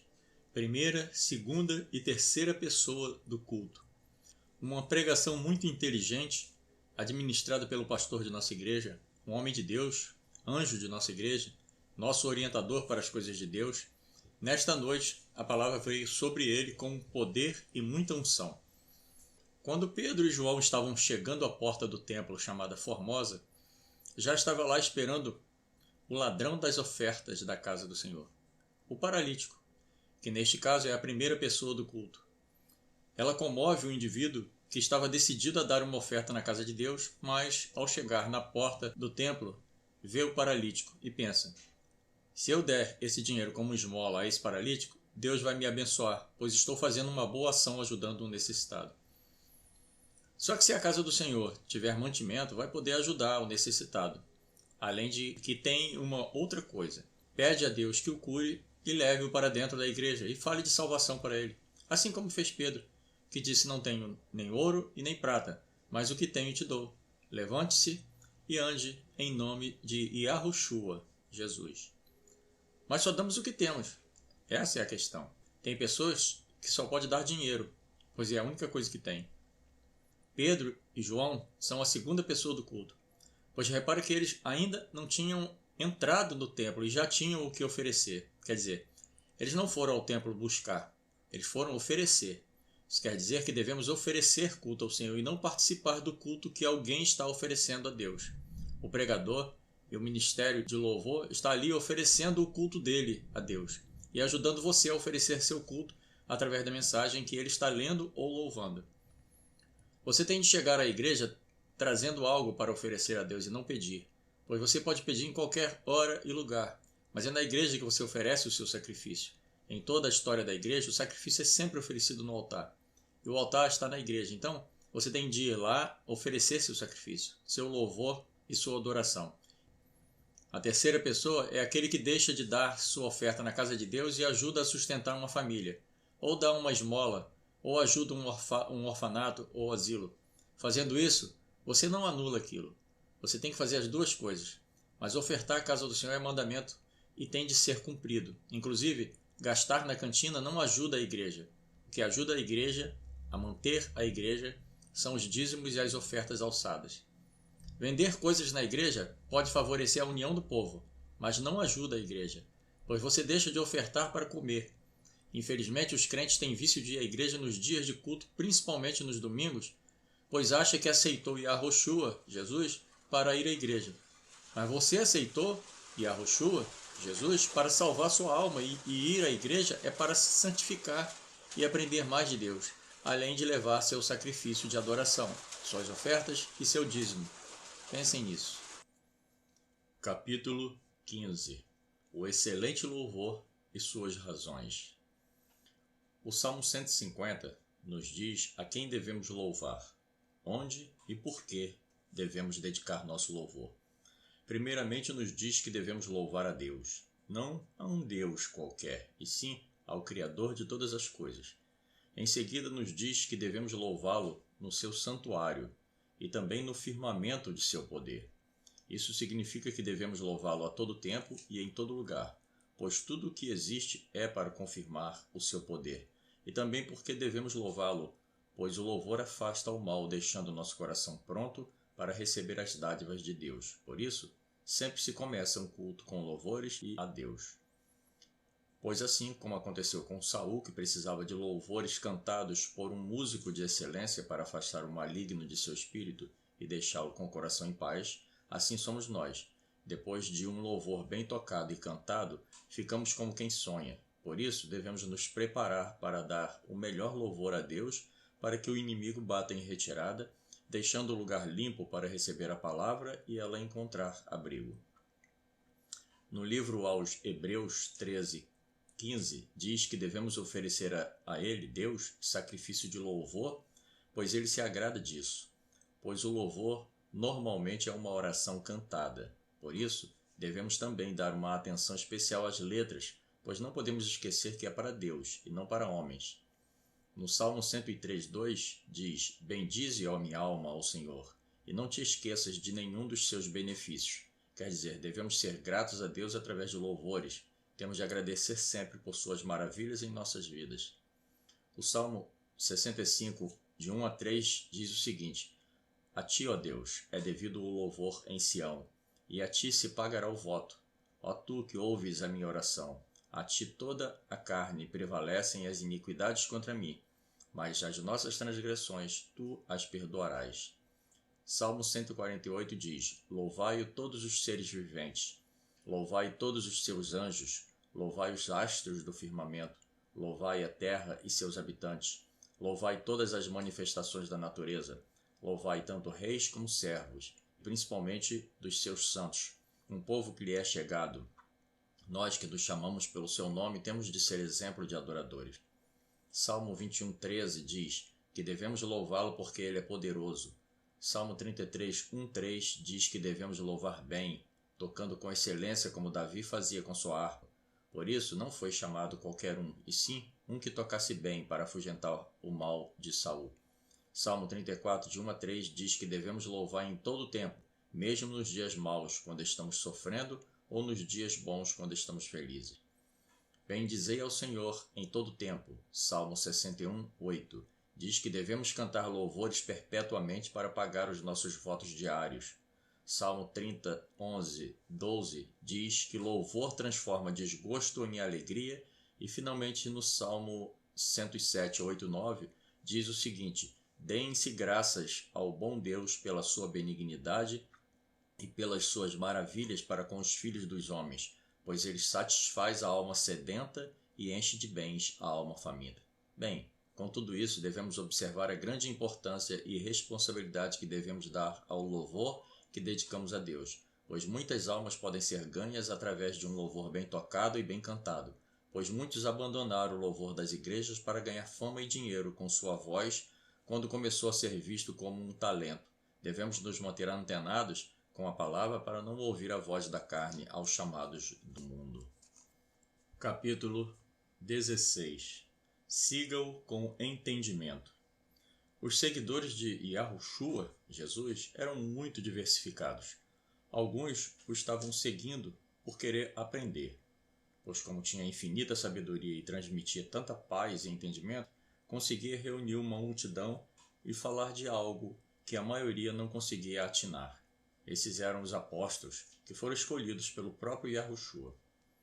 Outros o seguiam por curiosidade, tipo, vamos ver até onde esse louco vai conseguir enganar esse povo antes de ser apedrejado. Esses eram os poderosos da época, os líderes religiosos que estavam preocupados com o aparecimento de uma nova doutrina que fosse confrontada com a deles. Outros ainda o seguiam só por não ter o que fazer, e era uma oportunidade de ter o que comentar entre eles por dias. Eram os fofoqueiros, que gostavam mesmo era de espalhar uma notícia e, se possível, acrescentar algo para incendiar um pouco mais, para dar mais assunto ainda. Hoje seria uma espécie de mídia marrom. Mas, agora, a maioria o seguia por interesse, pois ouviam dizer que ele operava milagres e curava coxos e fazia cego enxergar e paralíticos andar e expulsava demônios, curava leprosos e alimentava o povo. Cerca de 5.000 homens, fora mulheres e crianças, com somente 5 pães e 2 peixes. Quem não queria ver isso? Yahushua, Jesus, sabia que a maioria não estava ali para aprender dele e também sabia que a maioria não acreditava quando ele dizia que fora o Pai, que está no céu, que o enviou. Só que, se ele somente falasse e não mostrasse nenhuma manifestação milagrosa, nem ouvir queriam, pois o povo estava carente de um salvador terreno, com um exército para os libertar das mãos de seus opressores, os romanos. Claro que não tinham entendimento que precisavam salvar suas almas, que havia um reino eterno os esperando na vida que teriam depois que morressem, independentemente de terem feito o bem ou o mal, pois a vida eterna terá início assim que deixarem essa terra, e eles não tinham esse entendimento. Assim como hoje, ainda muitos não querem saber disso, e acham que depois que tiverem feito tudo o que a carne desejar, terão tempo suficiente para se voltarem para Deus e se consertarem de seus maus caminhos. Ainda existiam aqueles que simplesmente não acreditavam em nada disso, consideravam uma perda de tempo se envolver com essas coisas e fazia vista grossa para todo esse movimento. Falando de seguirem Yahushua, Jesus, hoje ainda temos milhares que seguem os grandes líderes por causa de serem usados por Deus para conseguirem bens materiais e curas de suas doenças, mas poucos guardam nos seus corações as pregações que ouviram desses mesmos líderes. Investem tudo por conta de uma grande bênção. Os líderes, por sua vez, colocam na cabeça dessas pessoas que estão sofrendo por uma necessidade a investirem em Deus tudo o que têm, que Deus vai dar a eles o que querem para aliviar as suas dores, e ficam cada vez mais ricos se aproveitando de suas fraquezas de espírito. Mas Deus, por ser misericordioso e sondar os corações, dá a essas pessoas aquilo que deseja o seu coração. Ou não, pois muitas vezes não sabem o que querem, só estão sofrendo, e toda ajuda é bem-vinda. Mas Deus permite que esses indivíduos que mercadejam a sua palavra continuem com seus planos diabólicos, pois assim Deus vai descobrir quem verdadeiramente o segue ou quem só o está seguindo para tirar proveito próprio. Deus sabe de todas as coisas, mas Deus não intervém nas decisões das pessoas. Afinal, foi Ele mesmo que criou o livre-arbítrio. Ele mesmo instituiu uma lei que dá liberdade de escolha, e isso torna a pessoa responsável pelas suas próprias decisões. pois aquele que tem o Espírito de Deus, cedo ou tarde vai perceber que aquilo que está fazendo só vai trazer benefícios materiais, mas dos benefícios espirituais não farão parte. Terá tudo na terra, mas se não se entregar a Cristo e Yahushua verdadeiramente, deixando de lado as coisas materiais, de nada adiantou as coisas que conquistou. Assim como aconteceu na época de Yahushua, Jesus, quando ele começou a falar o motivo de sua vinda e o poder de cura da alma, a maioria questionou como um filho de carpinteiro poderia se atrever a se colocar como filho de Deus e perdoar pecados. Então as bênçãos materiais cessaram e passaram a julgá-lo por se colocar no lugar de Deus. Devemos querer viver pela fé e não da fé, e ver o que esses líderes de multidões vão fazer se todos começarem a querer a salvação da alma e acordarem para o verdadeiro motivo do Evangelho, e deixarem suas igrejas e procurarem aquelas que falam a verdade da salvação. Como vão manter templos suntuosos sem membros para bancar? Vão ter de dar toda a sua fortuna ao governo, que por sua vez também estão esperando um só vacilo deles para lhes tirar o que tirou do povo. É claro que o Evangelho também foi beneficiado e por isso Deus permite que sigam esse caminho, pois o Evangelho precisa ser pregado, mesmo que depois Deus venha acertar conta com esses tais. Capítulo 17. Viver pela fé ou da fé? Explicar a fé é muito difícil. Eu vivi várias experiências onde só esperava em Deus. Minhas forças e capacidades físicas não correspondiam aos meus anseios e necessidades. Ter fé, creio, é a coisa mais difícil que convivemos aqui na Terra. A fé depende de fatores extrapessoal. As pessoas que estão ao nosso lado têm de fazer parte desta mesma fé para que certas coisas aconteçam. Pois mesmo a fé sendo algo individual, o resultado de sua fé vai depender da coletividade também. Quando quem depende de você são crianças, fica fácil, pois o que você quer é basicamente o que eles querem, pois dependem unicamente de você. Se você falhar, eles falham. Se você vencer, eles vencem. O que eles querem não é levado em conta, pois ainda não têm o entendimento necessário para interferir no que você quer. E sendo assim, você pode pedir em nome de todos e ter a certeza que ninguém vai contra o que você deseja. Mas se as pessoas à sua volta são adultas e estão pedindo algo a Deus e você também está, e mesmo que as petições sejam para uma causa comum, elas não dependem do seu resultado, pois se acham capazes de fazer isso elas mesmas, pois Deus sonda os corações. E se Deus decidir que a hora de fulano conquistar determinada coisa não é agora, e você que não sabe da petição dela, pois não confia em você o suficiente para compartilhar um particular dela, os resultados seriam diferentes e com certeza não daria certo. Pois em um mesmo quintal, um pode estar caindo nas graças do Senhor e os outros não. Como Deus daria uma grande bênção a este se aqueles não deveriam participar? Já recebi favor do Senhor na hora em que pedi, pois quem estava comigo eram meus filhos, ainda criança, e como dependiam totalmente de mim, e só Deus poderia nos ajudar, entreguei nas mãos dele, e minutos depois a bênção chegou, e todos foram beneficiados. Já participei de situação onde uma bênção estava sendo pedida por mais de 20 anos, e nada acontecia, e quando eu cheguei no meio desse povo, pouco tempo depois o resultado de muitos anos de oração aconteceu, pois faltava eu para participar da bênção. Então creio que fatores externos fazem muita diferença para que uma bênção possa acontecer, e isso faz com que a fé da pessoa fique abalada, pois detalhes que só Deus sabe está influindo no resultado final. Um dos fatores determinantes para que sua fé não seja confrontada pela fé de outra pessoa, mesmo muito próxima, é o silêncio e a paciência. Coloco como exemplo um missionário em um país da janela 1040, pois vai sem nenhum ganho real e pela fé vive naquele país sem amigos, sem salário, sem casa, muitas vezes vivem em total segredo. Até o que falam tem de ser controlado e até as pessoas que se comunicam com eles não podem falar certas palavras para que não sejam descobertos e, no mínimo, serem expulsos, mas podem perder a vida. Essas pessoas vivem pela fé, pois precisam de que corações sejam movidos por Deus para que tenham como sobreviver. Somente a fé os leva a fazerem isso, pois creem que Deus vai prover tudo o que precisarem, pois não podem trabalhar e têm de comprovar que podem se manter. Viver pela fé é se entregar sem duvidar, tendo certeza que podem confiar em Deus.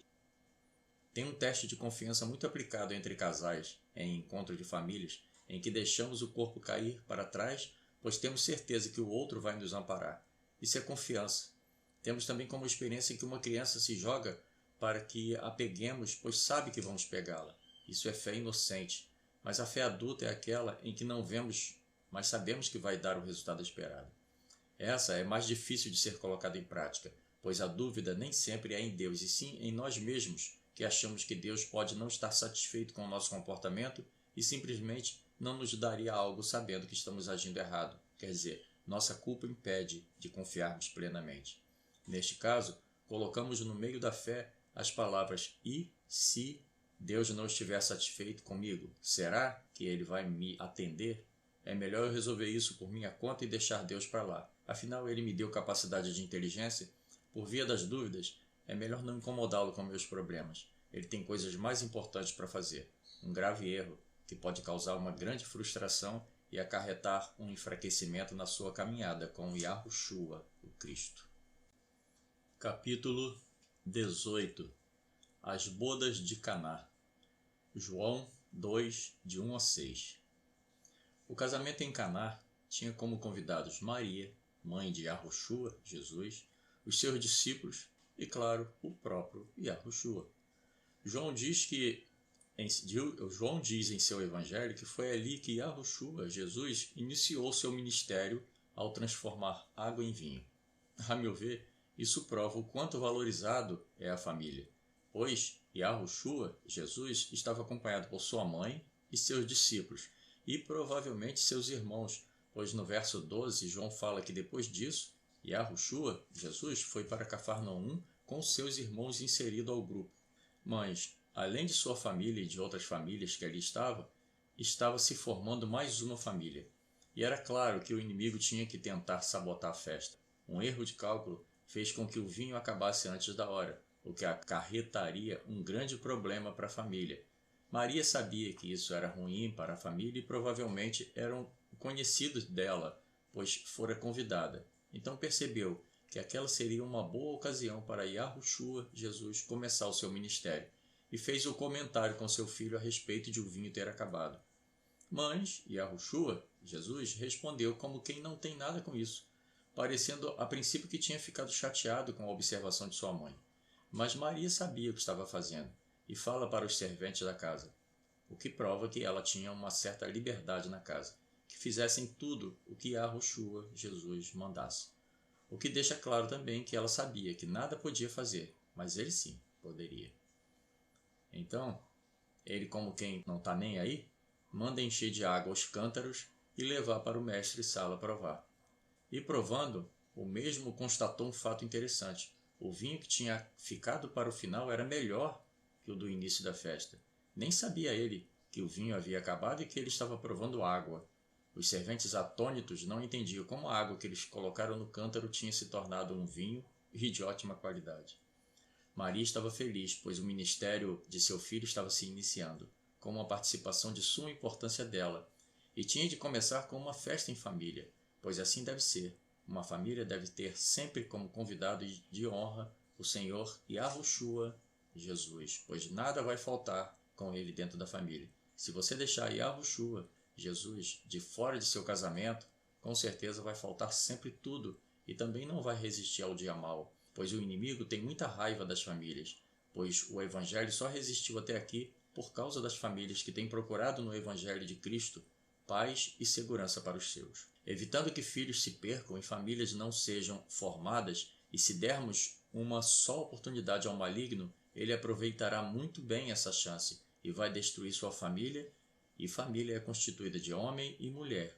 Qualquer outra opção vem do maligno para acabar com as famílias do mundo e parar o Evangelho para ele levar com ele para o lago de fogo e enxofre o máximo possível de almas. Capítulo 19. Somos filhos de Deus? 1 João 3. Yahushua, Jesus, disse, eu sou o caminho, a verdade e a vida. Ninguém vem ao Pai, senão através de mim, que sou a porta. Se Yahushua, Jesus, é a vida, pois ele era o Verbo, quer dizer, a palavra que se fez carne para habitar entre nós, sem pecados, pois mesmo nascendo de homem e gerado em uma mulher, através da semente de Davi, mas com um Espírito Santo que o conduziu por toda a vida, cumprindo os mandamentos, leis, estatutos e testemunhos de Deus, que usou o meio carnal para que Yahushua Jesus entrasse na terra e vivesse como um terreno. E foi testificada por sua própria palavra que existia antes de nós e manifestada entre nós, e vista com os olhos desses que escreveram o Evangelho como testemunho de sua veracidade. Se dissermos que temos vida e não temos Yahushua, Jesus, estamos mentindo. Pois se a vida é Yahushua e não temos ele, o que temos não é vida. E se temos ele, temos de viver como ele viveu, e andarmos como ele andou, e falarmos como ele falou. Isso significa que temos de conhecer tudo sobre ele para podermos imitá-lo. Mas para conhecermos ele, temos de ler sua palavra, estudá-la e praticá-la. O que será que Yahushua, Jesus, faria se seu vizinho funkeiro colocasse um som horripilante no domingo à tarde, bem alto, com letras falando de sexo explícito e mulheres seminuas dançando com um monte de rapazes falando palavrão e deixando bem claro que são marginais da área, como que afrontando a todos? Será que Yahushua, Jesus, os amaldiçoaria e sairia do espírito e entraria na carne, correndo risco de ser ofendido e morto por marginais? Claro que não. Yahushua, Jesus, o Filho de Deus, entraria em seu quarto e oraria ao Pai pedindo intervenção divina para mudar aquela situação, e deixaria nas mãos de Deus para que ele desse uma solução para o caso sem que isso tirasse ele da comunhão com o Pai. E assim devemos fazer, sempre entregar nas mãos de Deus aquilo que ultrapassa os nossos limites. O mesmo devemos fazer em relação ao pecado. Não pensem que por ter levantado as mãos aceitando Yahushua, Jesus, como seu Salvador, que isso te deixa isento de tudo neste mundo. Se dissermos que não pecamos, já estamos pecando, pois nascemos do pecado, e ele estará sempre em nós. Mas não precisamos estar de braços dados com o pecado, por não conseguirmos nos livrar dele. Mas devemos fugir o mais que pudermos, pois o pecado é malicioso, e quando menos esperamos, caímos em suas mãos, e se não percebermos, não conseguiremos mais sair. Se não vigiarmos, ele vai se enraizando e criando ramos e nos unindo a ele e nos tornamos um só. Assim é com a verdade. Se nos unirmos à verdade e andarmos com ela e deixarmos ela nos abraçar e se enraizar em nós e não fizermos força para nos separar dela e deixarmos que ela seja parte de nós, estamos fazendo o que Cristo mandou. Seremos parte da verdade. E todos os que nos verem verão que somos da verdade e darão ouvidos quando abrirmos nossa boca para falar. O mesmo cuidado devemos ter com o caminho. Qual o caminho que andas fazendo? Devemos andar como Yahushua Jesus andou? Pois ele disse, eu sou o caminho. O caminho que Yahushua Jesus andou era reto e puro, sem máculas. Quando sabiam que Yahushua Jesus vinha pelo caminho, todos se preparavam para recebê-lo, pois sabiam que iriam ver passar um homem enviado de Deus. No caminho de Emaús, os dois homens não sabiam que era Yahushua Jesus, mas depois disseram que sentiram paz e seus corações ardiam quando falavam com ele. Quem anda no caminho entra e sai em qualquer lugar sem medo, pois sabe que vão perceber que ele não é igual à maioria, que tem algo que agrada a quem o vê passando, pois cumprimenta a todos que encontra e deseja paz para todos, deixando nos corações uma sensação de felicidade, fazendo com que aquela pessoa deseje encontrar novamente aquele que sempre lhe deseja paz, fazendo-o imaginar quem será esse que passa. Para sermos filhos de Deus, devemos agir assim, andarmos como seu filho andou, vivermos como seu filho viveu e falarmos como seu filho falou, amar a todos sem exceção, desejarmos o bem a todos, ajudar a todos, fugirmos do pecado travestido de felicidade ou alegria.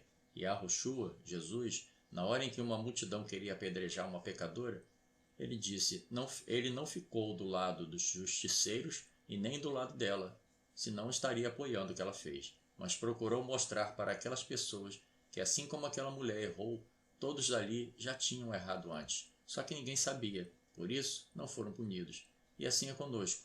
Antes também já fizemos coisas que nos condenaria se fosse colocado em julgamento. Sendo assim, não devemos tomar partido em turbas que desejam fazer justiça com as próprias mãos, pois em outra ocasião nós é que poderíamos estar no lugar daquele. Sempre que se sentir no direito de punir alguém, Reveja lá no seu íntimo se por acaso não fizeste algo que, se fosse descoberto, também seria posto em julgamento. Cuidado com o que fazes contra outrem. Pode estar cometendo injustiça e não justiça, como pensas. Capítulo 20. 1 Reis 19.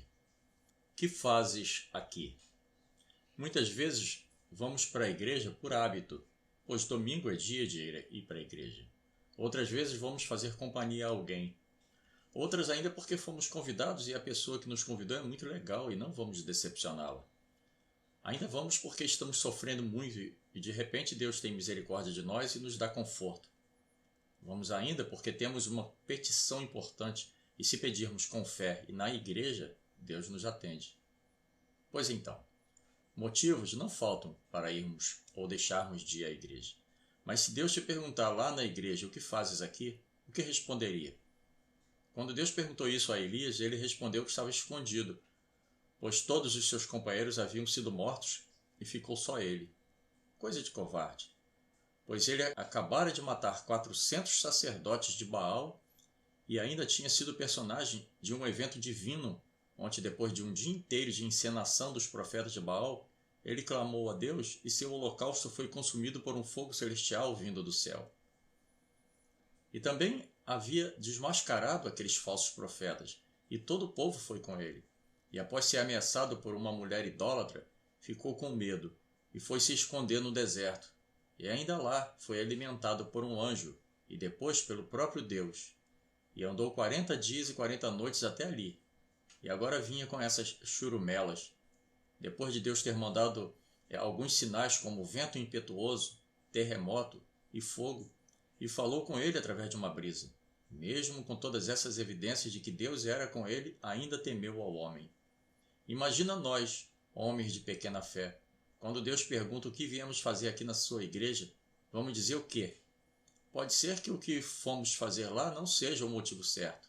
Então devemos saber que antes de mais nada devemos ir ao templo do Senhor para adorá-lo e lhe dar louvor e ouvir sua palavra verdadeira, pois o que precisamos com certeza será dito através da leitura da palavra, e saberemos que Deus falou conosco. Cuidado com o motivo que tem levado você à igreja, pois Deus diz em sua palavra que por você não ser quente e nem frio e ser morno, ele tem vontade de vomitar-te. E diz também que muitos serão chamados, mas poucos serão os escolhidos. Às vezes, por você estar em todos os cultos, você acha que está bem na fita com Deus, mas ele não te conhece, pois você está ali só em carne, mas seu coração está em outro lugar. A palavra diz que onde está seu coração, ali está o seu tesouro. Quer dizer, ali está a sua bênção, ali está a sua salvação, ali está a sua proteção. Enfim, onde está o seu coração é que está o que você precisa. Mas tenha em mente que o que você precisa só Deus pode te dar. E se Deus não está em seu coração em forma de Espírito Santo, vá para a igreja pedir a Deus para ele colocar seu Espírito morando em você. Aí então você vai saber o que está fazendo ali e saberá responder quando Deus lhe perguntar o que você está fazendo aqui. Pode parecer duro o que estou dizendo, mas tem muitas pessoas que não estão interessadas na salvação. Quer dizer, essa conversa de vida eterna não é motivo de estar em uma igreja, e sim a vida terrena com conforto e com saúde, com um casamento abençoado, com filhos obedientes, enfim, com tudo de bom aqui na terra, mas nunca uma vida eterna. Não cria infelicidade celeste, pois no fundo acham que morreu, acabou. E se não conquistamos nada aqui, nada valeu ter estudado tanto e ido tanto à igreja, e até mesmo ter dado tanta oferta e dízimo se nada conseguiram. Infelizes são os que pensam assim. Deus quer que você se sinta em casa quando vai à casa dele, pois se és filho, tem de se sentir como na sua casa. Mesmo quando um filho se casa e sai do convívio diário com seus pais, ele continua em contato com eles, e a intimidade continua entre eles. E assim, todas as vezes que vai à casa do pai, se sente em casa. E o motivo de ir à casa do pai é exatamente o fato de se sentir bem estando ali. Capítulo 21. Saia do raso e arrisque mais. No Evangelho de Lucas, capítulo 5, fala da pesca maravilhosa. A Bíblia fala que Pedro e sua equipe haviam desistido de pescar, pois já havia tentado de tudo e não teriam pegado nada. E começaram a lavar as redes, e as guardariam. Mas Yahushua, Jesus, ao vê-los, pediu que jogassem as redes mais ao fundo. E Pedro o questionou, dizendo: Senhor, já trabalhamos toda a noite e nada pegamos. Mas por que mandas, lançarei as redes. E diz a Bíblia que pegaram tantos peixes que seus barcos corriam o risco de irem a pique e tiveram de chamar outros barcos para ajudá-los. Muitas vezes pensamos que já chegamos ao fim de uma experiência de negócios, pois não está dando o resultado que esperávamos. Tudo indica que fracassamos e começamos a lavar nossas redes e acabar com nossos sonhos. Parece que aquilo é grande demais para alguém tão simples como nós. Por isso, não deu certo. Então, para que insistir em algo que não vai dar em nada? Só que a palavra final não é nossa, e sim do Senhor, nosso Deus. Quando você pensa que não dá mais, quando você acha que já fez tudo o que era necessário, quando você acha que não tem mais jeito, Deus entra no negócio e diz: lança a sua rede mais ao longo, mais no fundo. Você está no raso, por isso não conseguiu nada. Você precisa arriscar mais no fundo. E a rede enche tanto que você vai precisar de ajuda para administrar tudo que conseguiu. Não desista de seus projetos porque não deu certo nas primeiras tentativas. Você estava tentando timidamente, e assim não vai conseguir muita coisa, pois você, sendo tímido, não conseguirá cuidar de algo que lhe coloca entre os grandes. Não tenha medo de arriscar, pois eu te mando, e por isso arrisque mais e vencerá. Assim como Yahushua, Jesus falou para Pedro: doravante serás pescador de homens. Se o seu propósito é beneficiar pessoas e servir de exemplo para ajudar a restaurar vidas perdidas, ou que pode se perder, com certeza Deus estará com você. Nesse caso, vai precisar de intervenção divina, pois o inimigo não vai deixar que você leve adiante um plano que vai tirar dele almas que já estavam sendo contadas entre as conquistadas para serem destruídas junto com ele. Mas se Deus disse: vai nesta tua força que eu serei contigo, vai tranquilo, pois a vitória será sua, em nome de Yahushua, Jesus. Capítulo 22. Vigiai, pois voltarei. Vigiai, pois, porque não sabeis o dia e nem a hora em que o Filho do Homem há de vir. No livro de Mateus 25, temos as parábolas das 10 virgens e dos talentos. Veja que nas duas situações houve negligência e prudência. As 5 virgens nécias acharam que no último instante poderia dar um jeitinho e arranjar as coisas. Não preocuparam-se em encher suas lâmpadas, pois acharam que poderiam, caso precisassem, pedir emprestado das prudentes, pois, como o nome já diz, a prudência manda que estejamos prontos para toda e qualquer situação. Tudo isso nos leva para 2 Timóteo 2,15, que diz que devemos nos apresentar como obreiro aprovado, que maneja bem a palavra de Deus. Manejar bem a palavra nos deixa pronto sempre que a situação exigir. Que possamos falar da salvação em Yahushua, Jesus, e também quando o grande dia em que o noivo vier, sejamos conhecidos dele e nos receba em seu reino. O mesmo em relação aos talentos, pois os talentos que nos é dado não é para ficarem enterrados, e sim dar frutos. E aquele que enterrar achando que não deu prejuízo ao seu Senhor está enganado, pois prejuízo é quando não produzimos nada, e não quando não perdemos nada. Muitas pessoas se tornam crentes e no máximo vão à igreja, e às vezes nem isso fazem com frequência, acham que estão salvas por isso. Pois saibam que naquele dia o Senhor vai dizer que não lhe conhece, e você vai ficar de fora, mesmo tendo levantado a mão na igreja, aceitando Yahushua, Jesus, como se você tivesse feito um favor ao aceitá-lo na sua maravilhosa vida. Afinal, não foi você quem se ofereceu a ele, sim ele que se apresentou a você. Todas as vezes em que fui abençoado com algo muito difícil ou até mesmo impossível, eu estava exatamente na presença de Deus dentro de uma igreja e trabalhando para o Senhor em alguma área ministerial. Nas ocasiões em que estava afastado das coisas de Deus, ele não me abandonou, mas fez por mim só o necessário para que não morresse. Saibam, pois, a chuva e o sol vêm para todos, sem distinção, independentemente de ser filho ou criatura. Mas as coisas difíceis ficaram esperando uma atitude minha em relação à minha conduta com o meu comprometimento com ele. Às vezes atrasamos algo que poderia acontecer logo e não acontece, até que começamos a buscar, aí acontece. Se tivéssemos tomado essa atitude antes, muita coisa poderia ser evitada.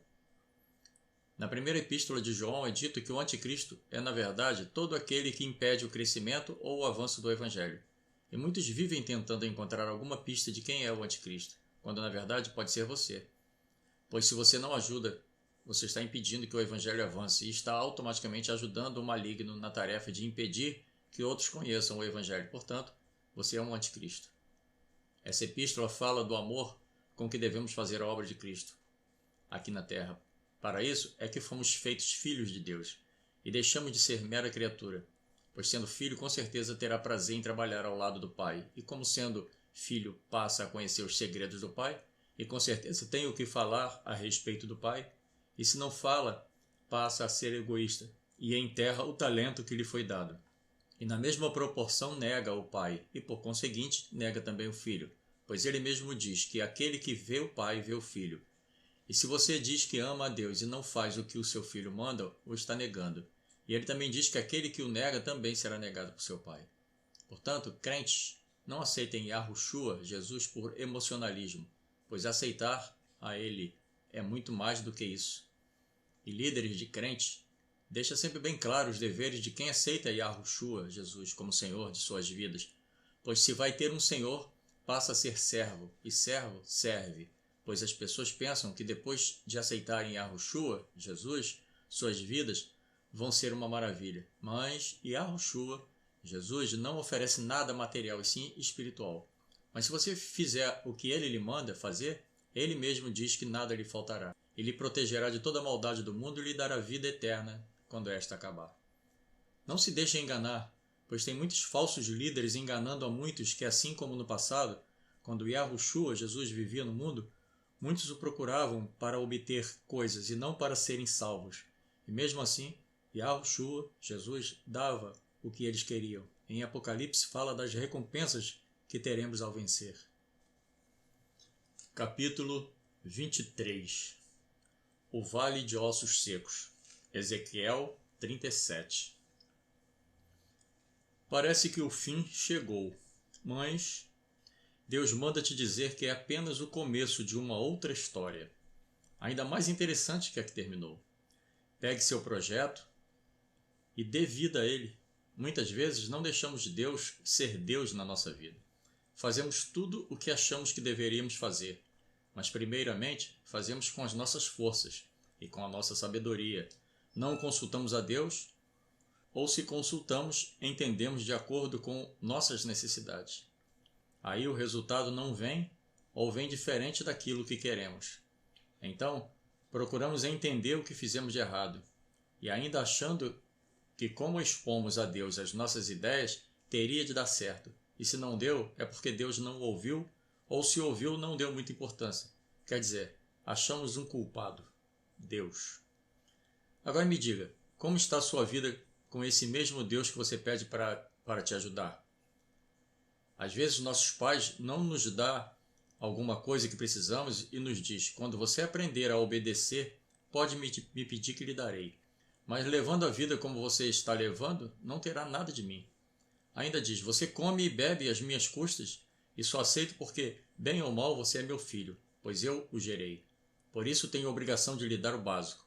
Mas não adianta me pedir nada além do que já lhe dou, pois não darei enquanto você não merecer. É assim também com Deus. Por que achamos que Deus tem compromisso conosco se nós não temos compromisso com Ele? Aí perguntamos, Senhor, quando foi que deixamos de ter compromisso com o Senhor? Pois bem, vou lhe dizer. Quando você levantou a mão lá naquele culto em que você chorou e se emocionou, dizendo que o aceitaria como Senhor de sua vida, você disse que estava disposto a fazer tudo o que o Mestre mandasse. Pois vamos lá. Você tem dizimado com 10% de tudo que vem à sua mão? Você tem ofertado na minha casa para sustentá-la?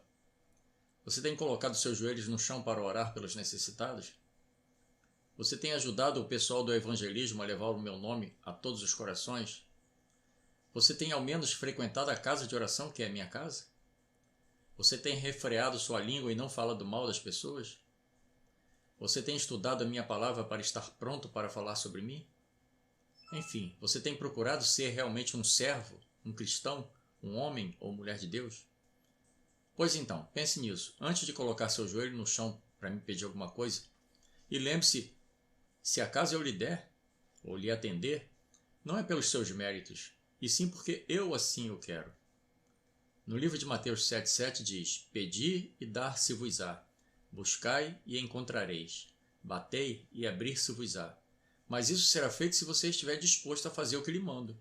Mesmo que você esteja morto, viverá, pois eu sou o Deus sobre todas as coisas, e tanto vivas como as mortas eu tenho total domínio, e faço reviver tudo aquilo que estiver morto, somente com minha ordem. E ainda te digo, te dou autoridade sobre o que estiver morto em sua vida e sobre o meu nome, o que você quiser que volte à vida, voltará. Pode estar sequíssimo, que mesmo assim faço nascer tendões, e carnes, e peles, e pelos, e tudo voltará à vida. Se você tem algo que você considera acabado, mas que você quer que renasça, quer que se tenha outra chance, que mesmo sem nenhuma possibilidade de vitória, que dessa vez, sobre a autoridade que lhe dei, venha a dar resultado favorável a você, assim será. Basta me obedecer e seguir os meus mandamentos, e comerá o melhor dessa terra, e dará frutos a 100 por um, creia somente. Capítulo 24. O vaso e o oleiro. Jeremias 18. Neste capítulo da sua palavra, Deus manda dizer para você que acha que já está tão bem que pode deitar e rolar e fica na sua zona de conforto e não está nem aí para o que está acontecendo ao seu redor, pois tudo o que precisa está ao alcance de suas mãos, não se importando de onde veio, que te tem sustentado até aqui. Pois levanta-te e vai onde lhe mandei eu, desce à casa do olheiro. Quando ele diz desce, é porque você pensa que está acima de tudo, está protegido aí na sua altura, como um pregador disse aqui neste púlpito. Nesse curral estou protegido, e como minha família é de Deus, eu com certeza estarei salvo. Mas lembre-se, aquele que está lá em cima, cuidado para que não caia, pois quanto mais alto, maior é a queda. Ele ainda diz, lhe farei ouvir, pois tem muitos que não querem ouvir, pois sabem que se ouvir, terá como condenação o ter ouvido e não dado a devida atenção. Então, é mais cômodo não ouvir. Mas Deus diz que lhe fará ouvir, querendo ou não. Ele dará um jeito de lhe fazer ouvir. E quando chegares onde lhe mandou ir, ele vai lhe mostrar que já estava trabalhando enquanto você pensava se ia ou não ao seu encontro. Pois assim como ele fez com Jonas, que tentou fugir de sua ordem de ir para Nínive e foi para Tarsis, que era para o lado oposto, e o fez voltar no ventre de um grande peixe, e mesmo contra a vontade e falando o contrário do que queria, o propósito de Deus foi conseguido, pois era exatamente o contrário que Deus queria que ele falasse. E mesmo na responsabilidade de um rebelde, Deus realiza os seus intentos. Por isso, se sinta um privilegiado por Deus estar dedicando o tempo dele para usá-lo em seus propósitos.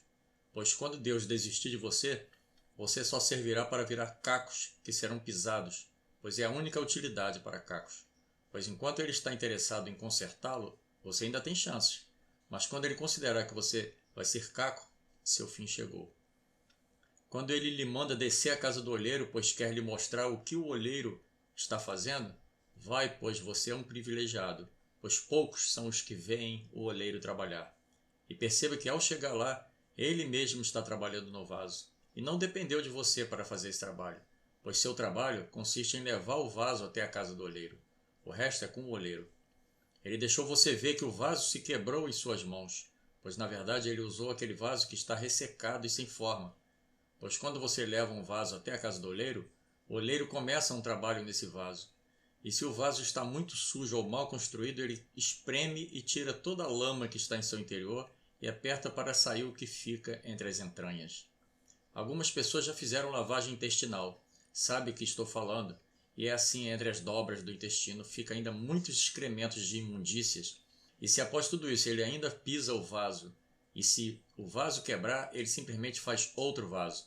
Pois na verdade, quando você chega à casa do olheiro, você pensa que é um vaso, mas você não passa de uma massa informe, e não tem nada em você que se pareça com o vaso, e principalmente um de honra, pois a sua palavra diz que tem vasos de honra e vasos de desonra.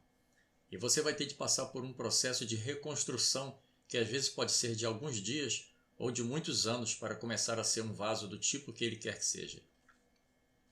Jeremias, mesmo sendo o Jeremias, um profeta de Deus a serviço de Jerusalém, mesmo assim Deus mandou ele se levantar, pois um profeta não pode estar caído, pois o povo depende dele para se manter na presença de Deus. E mandou ele descer à casa do olheiro, pois queria lhe mostrar algo. E chegando lá, mostrou o que ele pode fazer com o vaso. E deixou bem claro que se ele assim desejar, até o profeta ele quebra e faz outro vaso, do jeito que ele deseja. Resumindo, nenhum profeta está isento de ser transformado naquilo que Deus quer, pois a quem muito é dado, muito é cobrado. Saibam que todo vaso que se tornar caco será cobrado do seu responsável, ou por ter negligenciado, ou por ter abandonado, ou por ter feito pouco caso, ou mesmo por ter se aproveitado do estado de ignorância do vaso. Na verdade, devemos evangelizar e depois cuidar até que se torne um vaso do jeito que Deus quer. E quando deixamos de lado, assim como fez Jeremias, pois estava cansado de alertar o povo e o mesmo não dava ouvidos, Deus o incumbe de ser portador de duras mensagens contra este mesmo povo, alertando-os de que ele está atento a tudo que o povo está fazendo. Pois ao invés de estar preocupados com a salvação do povo, está interessado em oferecer prosperidade. Pois para se ter prosperidade, os mesmos profetas dizem que antes o povo tem de dar tudo o que tem, e assim Deus dá a eles prosperidade de acordo com a sua fé, se eximindo de toda e qualquer responsabilidade. Quer dizer, se conseguiu foi porque tem muita fé, e se não conseguiu é porque não tem fé. Mas o que deveriam fazer pelo povo não fazem. Levar a verdadeira salvação da alma, e não riqueza terrena, deixando o povo saber da indignação do Senhor em relação ao seu comportamento. Mas isso não isenta cada um separadamente, pois sua palavra está diante de todos, e se o seu profeta avisa e não querem ouvir, sofrerão as penas cabíveis e serão lançados fora para serem pisados. Continua na parte 2 deste livro.